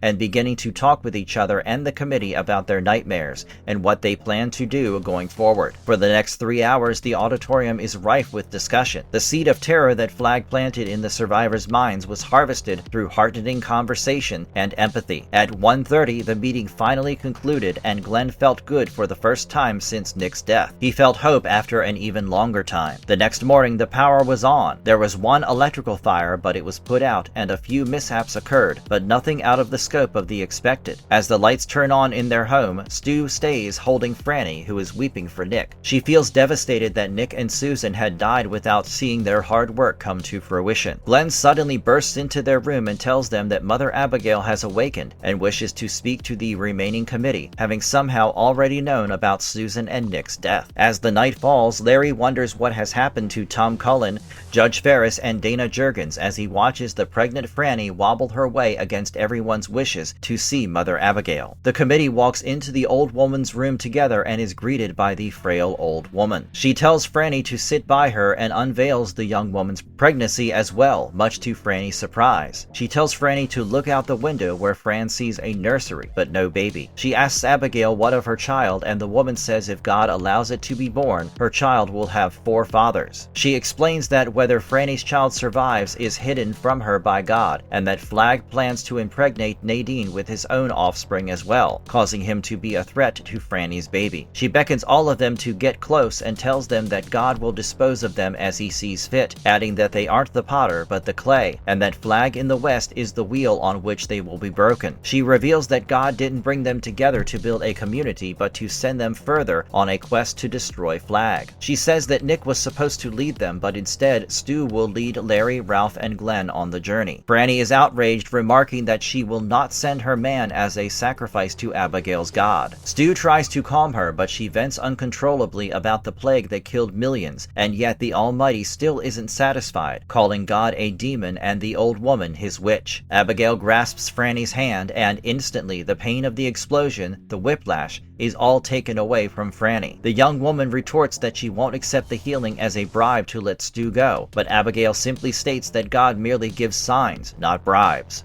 The old woman tells the 4 men to go west on foot instantly without taking food, water, or even a change of clothes, adding that one of the 4 will not make it to the destination. She says that they will be taken to Flagg in Vegas, and there they will face the dark man with the hand of God over them. If it be God's will, they will defeat Flagg. Glenn asks her if they have a choice. Abigail's last words are that there is always a choice, and that she merely told them what God wants of them. After that, Mother Abigail's breathing begins to falter, and soon she is gone. Ralph volunteers to go to Vegas, joined by Larry, then Glenn, and finally Stu, much to Franny's despair. The next morning, Stu and Fran have a picnic together, Franny's suggestion, and after a long silence, she tells Stu the story of Job from the Bible, stating that God always wins. They stop by the ruins of Ralph and Nick's house, and she makes him swear on a patch of dried blood, possibly Nick's, that he will return to her. Stu swears to try his best to. Lucy and Fran watch the 4 men, now in heavy walking shoes and accompanied by Kojak the dog, begin their journey. They begin their slow walk, Larry and Stu waving back at their beloveds. They walk all day when Larry comments that this is the end of everything. Stu, rallying up his squad, jokingly asks them if they actually wanted to live forever. They camp under the starry night, not sleeping the first night, afraid of the showdown that comes next.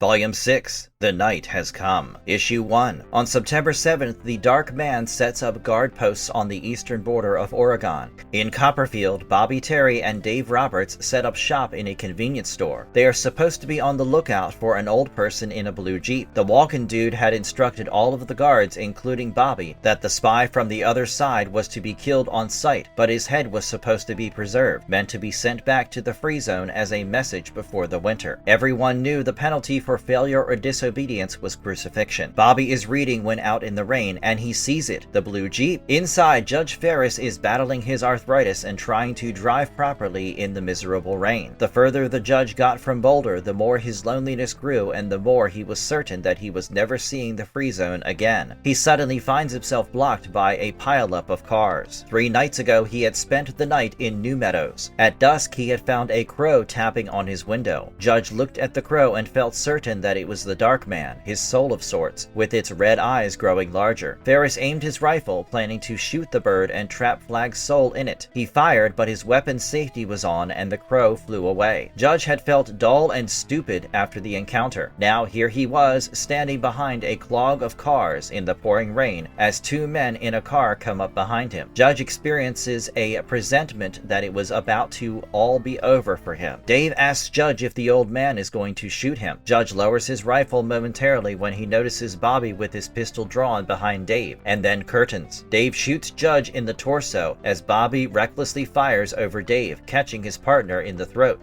A crow flutters over them and sits on a wire. Judge jokingly thinks to himself that his arthritis is gone, before the nervous Bobby fires 3 more rounds, 2 making their way into the judge's head. After a few moments of silence, Bobby clamors triumphantly into the sky that he has killed the spy for Flagg, before he notices that he's blown Ferris's head apart. The Dark Man's grin revealed huge shark teeth and crow feathers flutter from his hair. Flagg devours Bobby for screwing up. Turns out there are worse fates than crucifixion. Over in Las Vegas, Dana Jurgens has been behind enemy lines for 8 days. She was accepted into the committee and was sharing Lloyd Henry's bed while gathering information. That night they had spoken about Judge Ferris being found out by Flagg. The judge had been killed, but something had gone horribly wrong as well. Staring out the window, Dana wonders if Flagg knew about Judge. It would be fair to assume he knows about her as well. Lloyd comes in and asks what's on Dana's mind. She asks him about the progress made on the airbase located in Indian Springs. Lloyd reveals that they will have 3 people test out the Seahawk planes next month, and praises Trash Can Man for his ingenuity regarding weapons. He explains that Trashy would travel to the desert and bring back some cool weapons like mines, missiles, and guns. He looks outside alongside her and then invites her to bed. They make love and Dana fakes being pleasured again, and after Lloyd's finished and slept off, she looks at his flawed oil amulet, the red eye staring at her. She imagines that it's the Eye of Sauron from The Lord of the Rings, but eventually sleeps off. In her dream, she works with Jenny on street lamp maintenance. She is looking from the top of a scissor lift when she sees him, Tom Cullen, smiling at her. She wonders why the Free Zone Committee sent Simple Tom, but realizes the insanity of the plan makes it very sane. Suddenly, Jenny calls out to her, calling her a treacherous spy, and Dana wakes up to Lloyd and his inner circle crew standing over her. Henry is furious and tells her that Flagg wants to see the spy. Dana tells him that she doesn't dress up in front of any man and tells him she will change in the bathroom. Lloyd is about to lose his patience when Jenny tells him that there is no escape from the bathroom and that Dana won't do anything. Inside the bathroom, Dana tells Lloyd that he is a lousy lover while preparing her spring-clipped knife under her sleeve. She dresses up and tries to reason with the people outside that Flagg means to start the killing, war, and plague all over again. Lloyd is not interested and instructs her to move. They escort Dana to the casino right outside Flagg's office,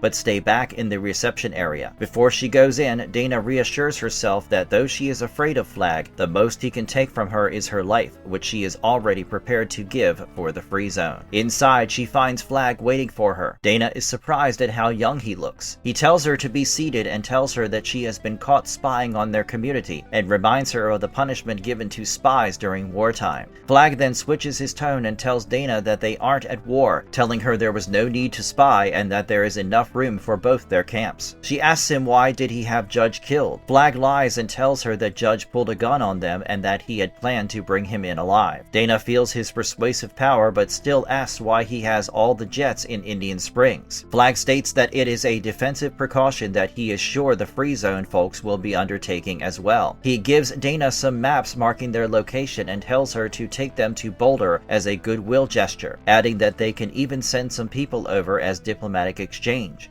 He tells the stunned woman that she can leave, calling up Lloyd and telling him to bring Dana's scooter over. Dana is about to get out of there when Flagg stops her, asking her the identity of the last spy. She stops dead in her tracks and replies that she doesn't know. Flagg tells Lloyd to wait on bringing Dana's bike until their final issue is resolved. Dana realizes that Flagg slipped up, as Lloyd would have already been out of the casino on Flagg's command, making it clear that this was a ploy to get her to give up the last spy's identity. Flagg begins to walk towards her, demanding to know who the last spy is. Dana questions how Flagg, who knew about Judge and herself, can't find out on his own, when Flagg grips her, crying out that he can't see who it is. Dana realizes that this is her chance and releases her knife, but Flagg warps reality and she is left holding a banana. In a flash, Dana decides not to let Flagg torture her for information and jumps from the casino window. Flagg reaches out and just about grabs her shoulder. She realizes that Tom Cullen is somehow protected from Flagg, and in a supreme act of selflessness, Dana Jurgens cuts her own throat against the shattered glass, killing her instantly. The Dark Man drags up her dead body and, in a fit of rage, stomps Dana's corpse to a pulp. He calls Lloyd into the office and tells him to take Dana's carcass and burn it. He tells Henry to keep the key from the prison handy, adding that the time to use it is coming as he begins levitating. 2 days later, Tom Cullen is playing with a boy named Denny. The boy's mother for the week talks with a young woman who turns out to be Julie Lawry. Julie recognizes Tom and asks the mother where the mute and deaf boy with Tom is. The mother says that Tom was driven out of the free zone for being feeble-minded and came to Vegas alone. Julie realizes what is going on and smiles an evil grin, knowing that she is about to get revenge for Nick and Tom abandoning her in Kansas. Issue 2. Harold Lauder lay under the shade of a rock for 5 days, waiting for death to come. He is thirsty, starving, and has an infection in his putrefied leg. Buzzards had been circling over ever since Nadine had abandoned him. 5 days ago, they had been coming round a hairpin bend when Harold's bike had run over an oil slick. Harold felt it was as if Flagg's red eye was waiting for the perfect moment to get rid of Harold once he had served his purpose. Harold's bike slipped and he was thrown through the guardrail. Presently, he takes out his journal and begins to write. He had initially blamed Nadine. He had cried out to her, begging her to give him some rope from the saddlebag and help him. Nadine had apologized to him, stating that this was all arranged and that she had to go. Nadine added that it was better this way, as Flagg would have killed him had they met face to face, and that Flagg couldn't trust Harold after his betrayal. Outraged, Harold had reached over for his revolver and tried to shoot Nadine when a gust of wind sent his shot wide. Harold becomes more and more certain as the days had gone on that the Dark Man had intervened. Now only his last words remained. He has regained some sanity and doesn't want to waste it on making excuses. He writes in his journal that he made every action by his own free will, but apologizes for the destruction he caused. He signs off stating that he shall die in his right mind, unbewitched by Flagg. After he is done, he puts his journal aside and pulls out his revolver. He says that he could have been something in the free zone and then pulls the trigger. North of Las Vegas, Randall Flagg roasts a rabbit carcass on a fire. Along with levitating, he had developed a third eye to send out and see things, but the eye could not ascertain the last spy's identity. Each time he sent out the eye, it would only show him the moon. Things were starting to go awry. Harold had been such an excellent pawn, but then the explosion only killed 2 of the committee members. Then Harold tried to kill Nadine, the woman who would bear his child. He thinks that he is losing himself, losing his memories. Once upon a time, he could remember the 60s all the way to the 80s, but now he can only remember events happening since the superflu. Back then, he would have faded away when things got this flaky, but now he plans to stay and make his stand. He knows that Trash Can Man is still out there in the desert, searching for weapons that would destroy the free zone forever. He dreams of the ways to destroy the free zone. Shrike missiles? Maybe a deadlier strain of the superflu? He looks up at the moon and smiles. Things were going to be okay. In the meantime, his eyes show him his bride-to-be, Nadine, walking wearily since her scooter died after crossing the Rockies. Nadine was delirious and she hoped that she would reach Las Vegas by morning. Suddenly, the Dark Man appears before her. He revolts her, but she feels weirdly attracted to him. Nadine asks him his real name. He replies that it is Richard. She probes further, asking who promised her to him. He says that he has forgotten, pulling her towards the desert. She realizes that it is too late to say no, and soon the Dark Man with her, with Nadine wishing it was all over while looking at the moon. Afterwards, Flagg cooks another rabbit, the exercise making him hungry. Nadine lies impregnated but now catatonic in front of him. Soon he starts to have a vision and becomes afraid. He senses some people coming towards Vegas while someone was leaving. The unseen spy? Earlier that night, Tom Cullen had seen the full moon in the sky and his hypnosis had kicked in. It was time to go back east. By 11, he had cleared Las Vegas and was pedaling away on his cycle, feeling happy to leave the people of Vegas who, Tom felt, while appearing to act nice, had monster faces underneath. He had taken a break for lunch and then kept on cycling. A little after 4, he felt fear washing over him. The grinning man was nearby and he was awake. He could perceive the red eye of Flagg searching for him. The eye knew that Tom was there but could not pinpoint exactly where. Tom had cycled further from the eye's presence and by 5 in the morning, he had hidden himself from the sun and began to rest. Flagg drives the docile and pregnant Nadine to Vegas in the morning. Over in Sin City, Lloyd Henry has been having a horrid day. First, a gas tank had exploded in Indian Springs. 3 pilots were incapacitated. It was Trash Can Man. Then that girl, Julie Lawry, had come to tell that Tom Cullen, who travels with a Nick Andros, are not their type, suspecting them to be spies. As Lloyd gets confused, Julie reveals her encounter with Nick and Tom in Kansas. Lloyd dismisses Julie and asks Paul Burleson, who keeps track of residents and finds out that Tom had been driven out of Boulder for having with a normal woman, adding that Nick's name is in a special red list that Flagg had entrusted only to Paul. Realizing that Tom is the hidden spy, Lloyd sends men to find him, only to find that Tom Cullen had vanished the previous night. Lloyd feels anger at Flagg's mistakes and his distrust of Lloyd when he is called to meet the Dark Man. In Flagg's office, Lloyd is introduced to the catatonic Nadine as Flagg demands the reports from Indian Springs. Lloyd tells Randall about Trashy's antics and Flagg instructs him to kill Trash Can Man, but mercifully. While Flagg is busy rambling on about Trashy and planning to send the remaining pilots to flatten the free zone as revenge for spying, Lloyd reveals Tom Cullen as the 3rd spy. Flagg refuses to believe it until Lloyd mentions Tom's friend, Nick Andros. That's when Flagg gets serious and grabs Henry. After a loud back and forth between Lloyd and Flagg, the Dark Man calms down and asks Lloyd to start from the top. After understanding Julie's account that Tom is retarded, Flagg realizes how his eye missed Tom.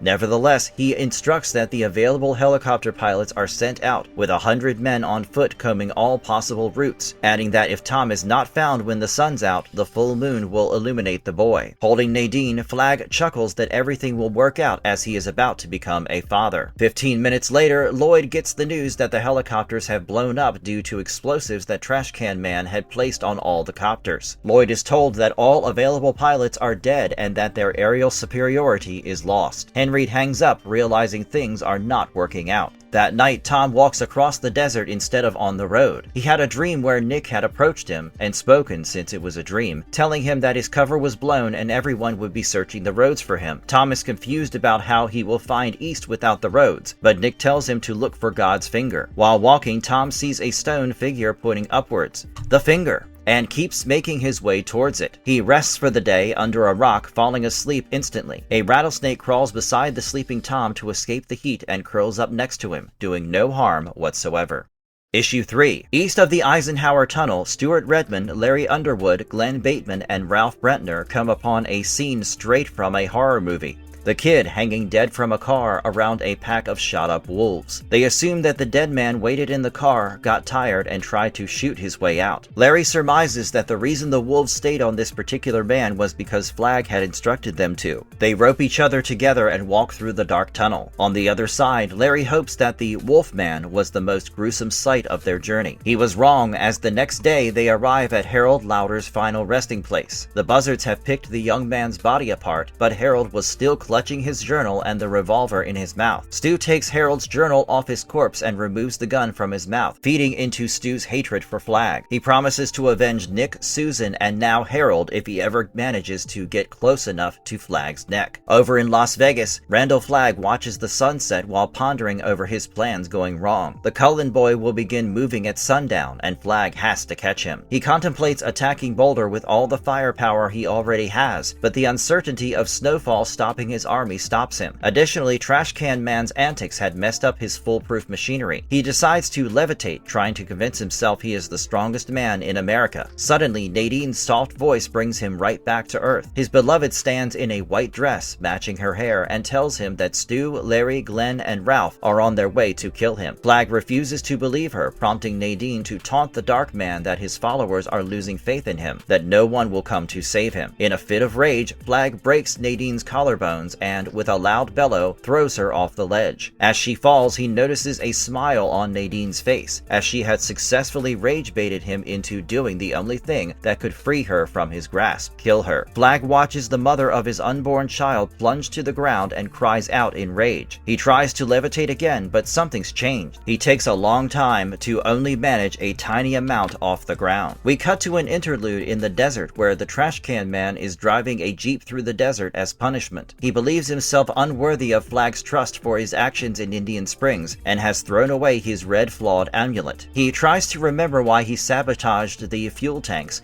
and the choppers. He remembers being bitten by a scorpion that drove him mad. How is that even possible? He started to hear his friends mocking him, pushing him to want the sound of glorious explosions and fire. He drives across the desert looking for redemption. His vision is like an infrared scope that picks up things that are left behind in the wasteland. He could have found the superflu strain at the Project Blue location, but cold virus is not his style, and so he searches the desert for something much hotter. He spots Nellis Air Force Base and wanders around until he finds the unmistakable symbol for radiation. He is sure he will find that which will make him worthy after his antics at Indian Springs. At midnight, a hooded Randall Flagg sends out his third eye to scour the land for the 4 Free Zone men. He eventually zeroes in on the men and a dog sleeping by a campfire. Kojak the dog wakes up and begins growling at the eye, waking Glenn up. Flagg sees enough and recalls the eye. He opens his own eyes to the world and feels his panic was misplaced. It will be easy to take these men down. He plans to stick their heads, including the dog, on pikes before the MGM Grand. He smiles, planning to send his people searching for the 4 men and their dog instead of Tom Cullen. Since encountering Harold, the foursome had made steady progress. They camped through the rains and the initial dust of snow. They eventually reach a gorge created by the highway being swept away, possibly due to flash floods, leaving a 50-foot gully in between. The men slowly make their way downwards, led by Kojak, and after catching their breath, start climbing upwards. When he was almost at the top, Stu loses his footing and falls backwards. He tumbles downwards and lands with a loud crunch. Stu screams in pain, feeling his leg completely shatter. His friends carefully climb back down for him. Ralph and Larry splint the leg, and Glenn gives Stu a bottle of his arthritis pills, which seem to tone the pain down. Disoriented, he manages to piece together his friends discussing their options when he instructs them to go on without him. Larry refuses to, but Stu tells them that almost certain death awaits them in Las Vegas, and that they only have a few hours of daylight left. Larry is conflicted, but Glenn tells him that they had all agreed on Mother Abigail's deathbed that they would see it through. Stu tells Larry that they were always operating on faith and that everyone will die if the three men don't manage to stop Flagg. Each man says their individual goodbyes to Stu, Ralph joking with him, Glenn telling him that the arthritis pills are morphine-based and to take 3 or 4 together to pull the plug if he has to. Finally, Stu and Larry have a passing of the torch moment, with Larry leading the trio and Stu adding that when they are inevitably captured and brought to Las Vegas, to keep his eyes open for whatever they were sent for. After bidding Stu goodbye, the three men climb back up the canyon and continue their travels westwards with Kojak, never to meet Stu again.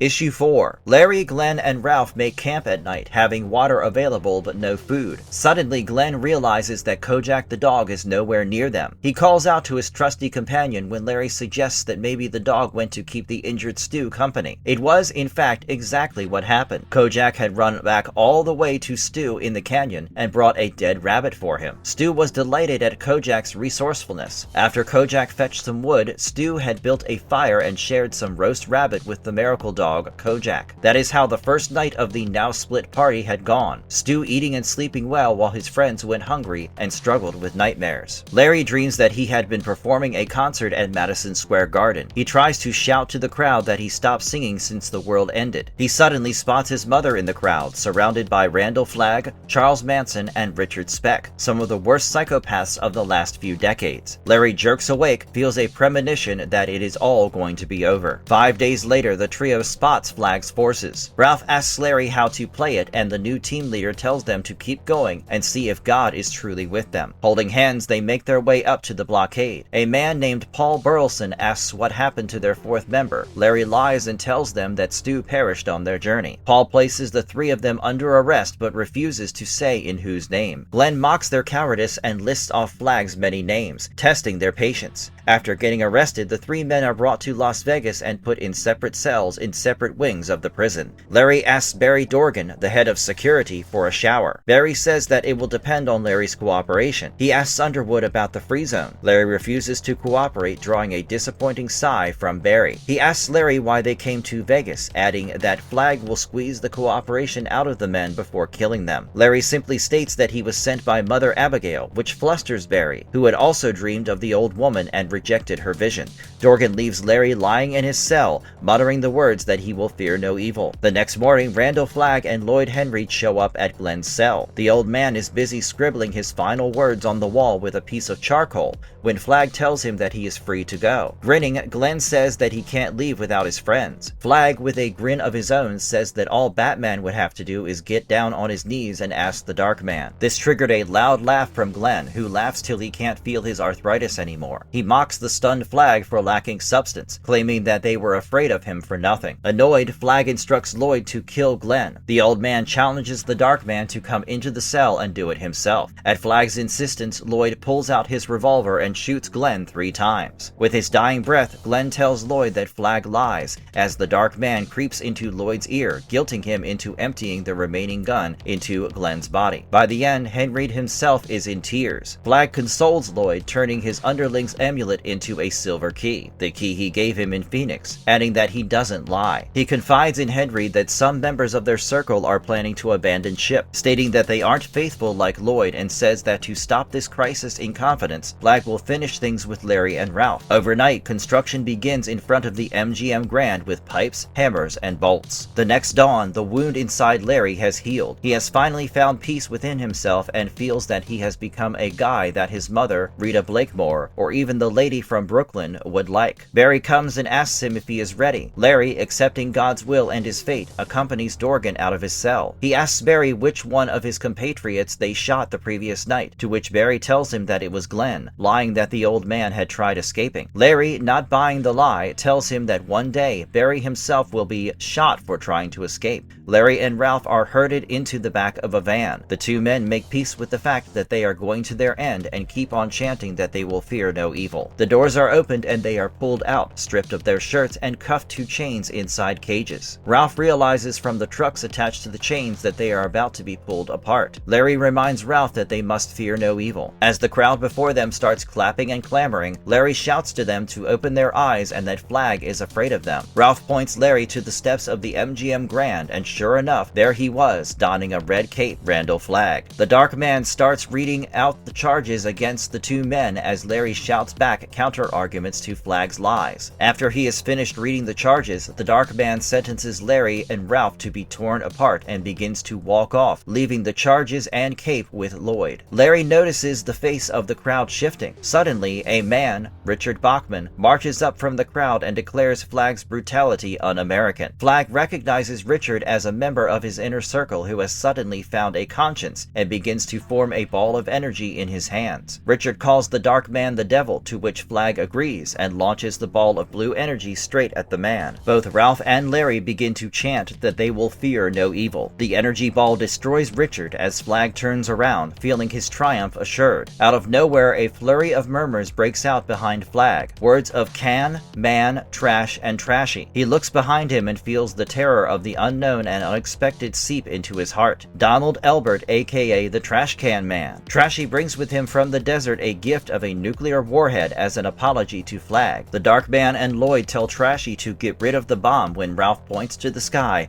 and tells Larry to look at the hand of God. Larry sees Flagg's energy ball turn into a large hand as Flagg screams in fear. All around them, electricity fills the air. Some try to run, others resign to judgment. Larry and Ralph chant that they will fear no evil as Randall Flagg suddenly morphs into the devil in human form and fades away. The lightning begins to engulf the nuclear warhead as Lloyd screams that it is the end, and Larry rejoices at his redemption arc being complete. The explosion is violent, but silent, as white light fills the world and everyone in Vegas, righteous and sinful alike, is consumed by the holy fire.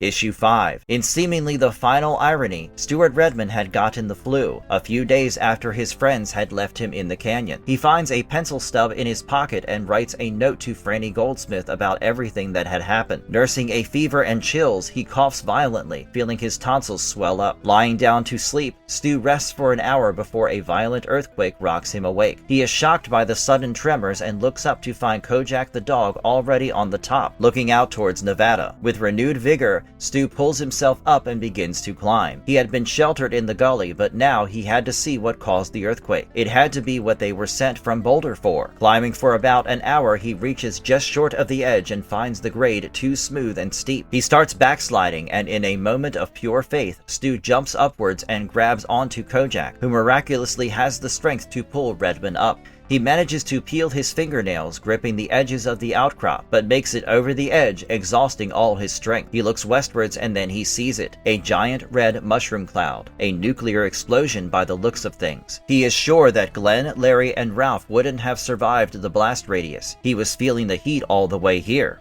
He thinks momentarily about the fallout and warning the Free Zone survivors that if Vegas was the Dark Man's staging area, it is gone now, but realizes he is too tired to even move, and then passes out on the highway itself. He wakes up in the evening to crimson skies and boiling fever. Kojak brings him sticks and a rabbit, which they share. Stu tells his furry companion that when he dies, Kojak must deliver his note to Franny over in Boulder. After that, Stu falls asleep, delirium taking over his dreams. Kojak whines uneasily next to him, sensing that Stu had the smell of death coming from inside him. In the middle of the night, Stu wakes up feeling incredibly hot and his glands swollen like golf balls. He tells Kojak that he is surely about to die when suddenly they both hear the sounds of rattling pebbles and stones. Someone's approaching. Stu fears that it's Flagg, that he survived the explosion and is back.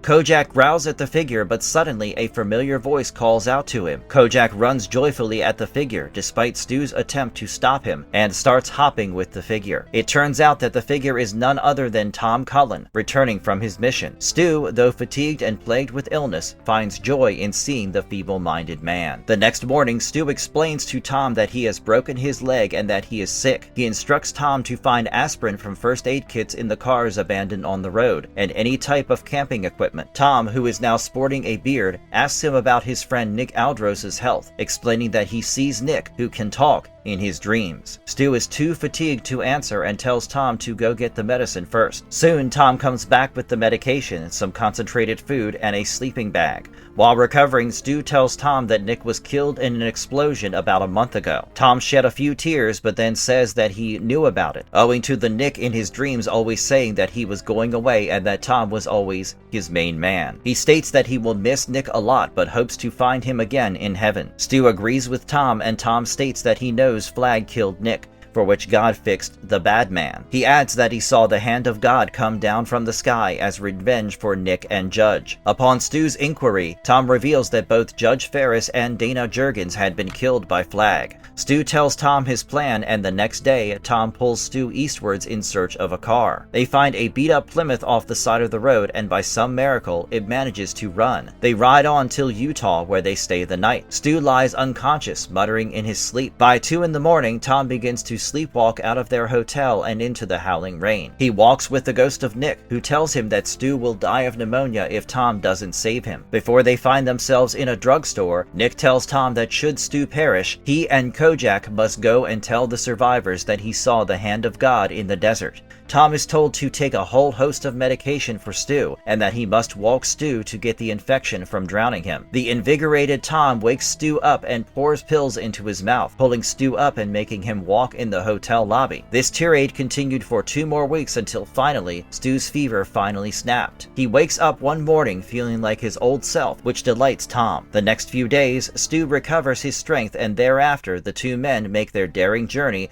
back to Boulder through the harsh winter. They stop at another hotel during a snowstorm. Inside, they work out in the gym to face the harsh winter and screen movies on an old projector. Stu has nightmares of Franny delivering a baby wolf with Flagg's head. Yeesh. The next couple of months, they travel towards the Rockies using a snowmobile, hunting deer, and camping at night. Outside their tents, wolves would keep a silent but spooky vigil. Once, Tom slips into his trance and reveals that the wolves are Flagg's, admitting that Flagg can never truly die, being ever present in the wolves, crows, and bats. Stu tells himself that he must get back to Franny to see the baby being born. The two men spend Christmas near Avon, when Stu has a nightmare that both Franny and the baby died because of the superflu. On Christmas, Tom gets some gifts, the not-so-feeble Cullen, guessing that Santa isn't real, and Stu brought him the presents. They sing carols and soon begin the last stretch of their journey through the snow-capped Rockies. It takes them a week through a vicious snowstorm, during which Franny goes into labor. Soon they come upon the Golden Overpass, just 20 miles from Boulder. The next day, Stu realizes that he had forgotten to fill gas in the snowmobile, and the two have to walk the rest of the way home. Stu dreams of a summertime Boulder, but the town is deserted, and he calls out to Franny, but there is no response. By the afternoon of the next day, Kojak, Stu, and Tom finally reach the snow-plowed roads of Boulder. Stu makes a silent prayer for Franny's sake and hurries Tom to get themselves home.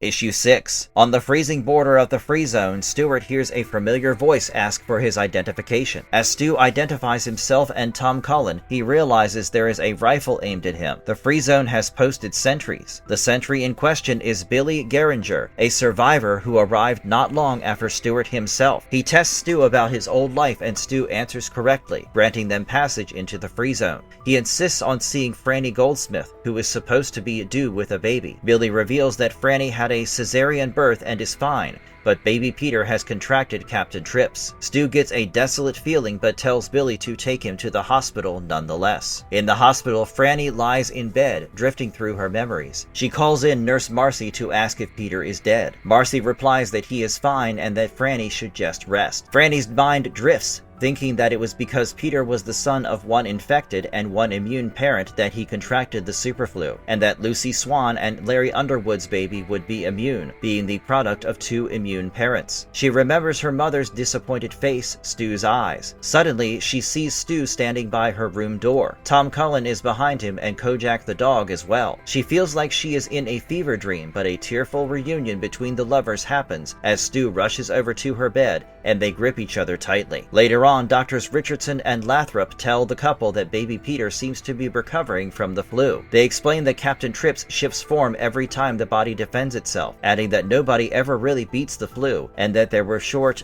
periods of remission before a different attack was sought by the pathogen. They believe Franny's immunity saved Peter and that, despite having the flu, he may be able to beat it. Stu asks about the other children born during the outbreak, and the doctors hypothesize that it's a matter of evolution, and some would have survived it while some didn't. They tell the couple that they will be keeping a close eye on baby Peter Goldsmith Redmond, the entire Free Zone community claiming him in a sense. Later, Franny and Stu reflect on all the lives lost during the entire ordeal. She asks him about Larry, Glenn, and Ralph. Stu says that there is no chance that they survived, as God would require a sacrifice, and is sure that the nuclear bomb cleared all the threats to them for now. Franny asks if Flagg is truly gone, and Stu says that he doesn't quite know. They look at Peter sleeping alone in the maternity ward, and Stu wishes he had his friends to talk to about finally becoming a father. By March, pilgrims had begun making their way to the Free Zone. Now, in May, they were 19,000 strong. On Franny's suggestion, there is a May Day celebration where scores of people gather to enjoy the summer day. At Sunrise Amphitheater, Fran and Stu enjoy a picnic with over 2,000 zoners. Franny hears Peter cry and goes over to him, but the 8 months pregnant Lucy Swan takes him in her arms and tells Franny to go enjoy. Stu and Franny sit down on a pasture and look east. Franny feels homesick and wishes to go back to Maine. Stu, incidentally, doesn't miss Arnett. Franny says that she would like to leave the zone after a few more months, stating that it doesn't feel like home anymore. Stu reflects on the changes that have occurred and also feels the urge to move on. A new committee has since been formed, with Stu one of the 9 members. Brad Kitchener was totally busy getting everyone electricity and television. Stu had been replaced on the law committee by an irksome Hugh Petrella. He asks Franny what they would do if she gets pregnant again and what they would do about Peter. Franny says that they will be able to handle themselves, stating that they can't live the rest of their lives in fear. Stu then suggests they leave after the 4th of July, which makes the happy Franny kiss him. Lucy interrupts them with a wailing Peter who cries for his mother, and the 4 of them go to eat at the amphitheater. Stu is stunned to see the ghosts of everyone who had perished along their journey sitting down amongst the living. Mother Abigail, Dana, Nick, Glenn, Ralph, Larry, and everyone else. He smiles and thanks them for being a part of his story. One summer evening in Hemingford home in Nebraska, Stu and Franny watch Peter playing in the dirt. They sit on Mother Abigail's porch and wonder how she managed to live 100 years like this.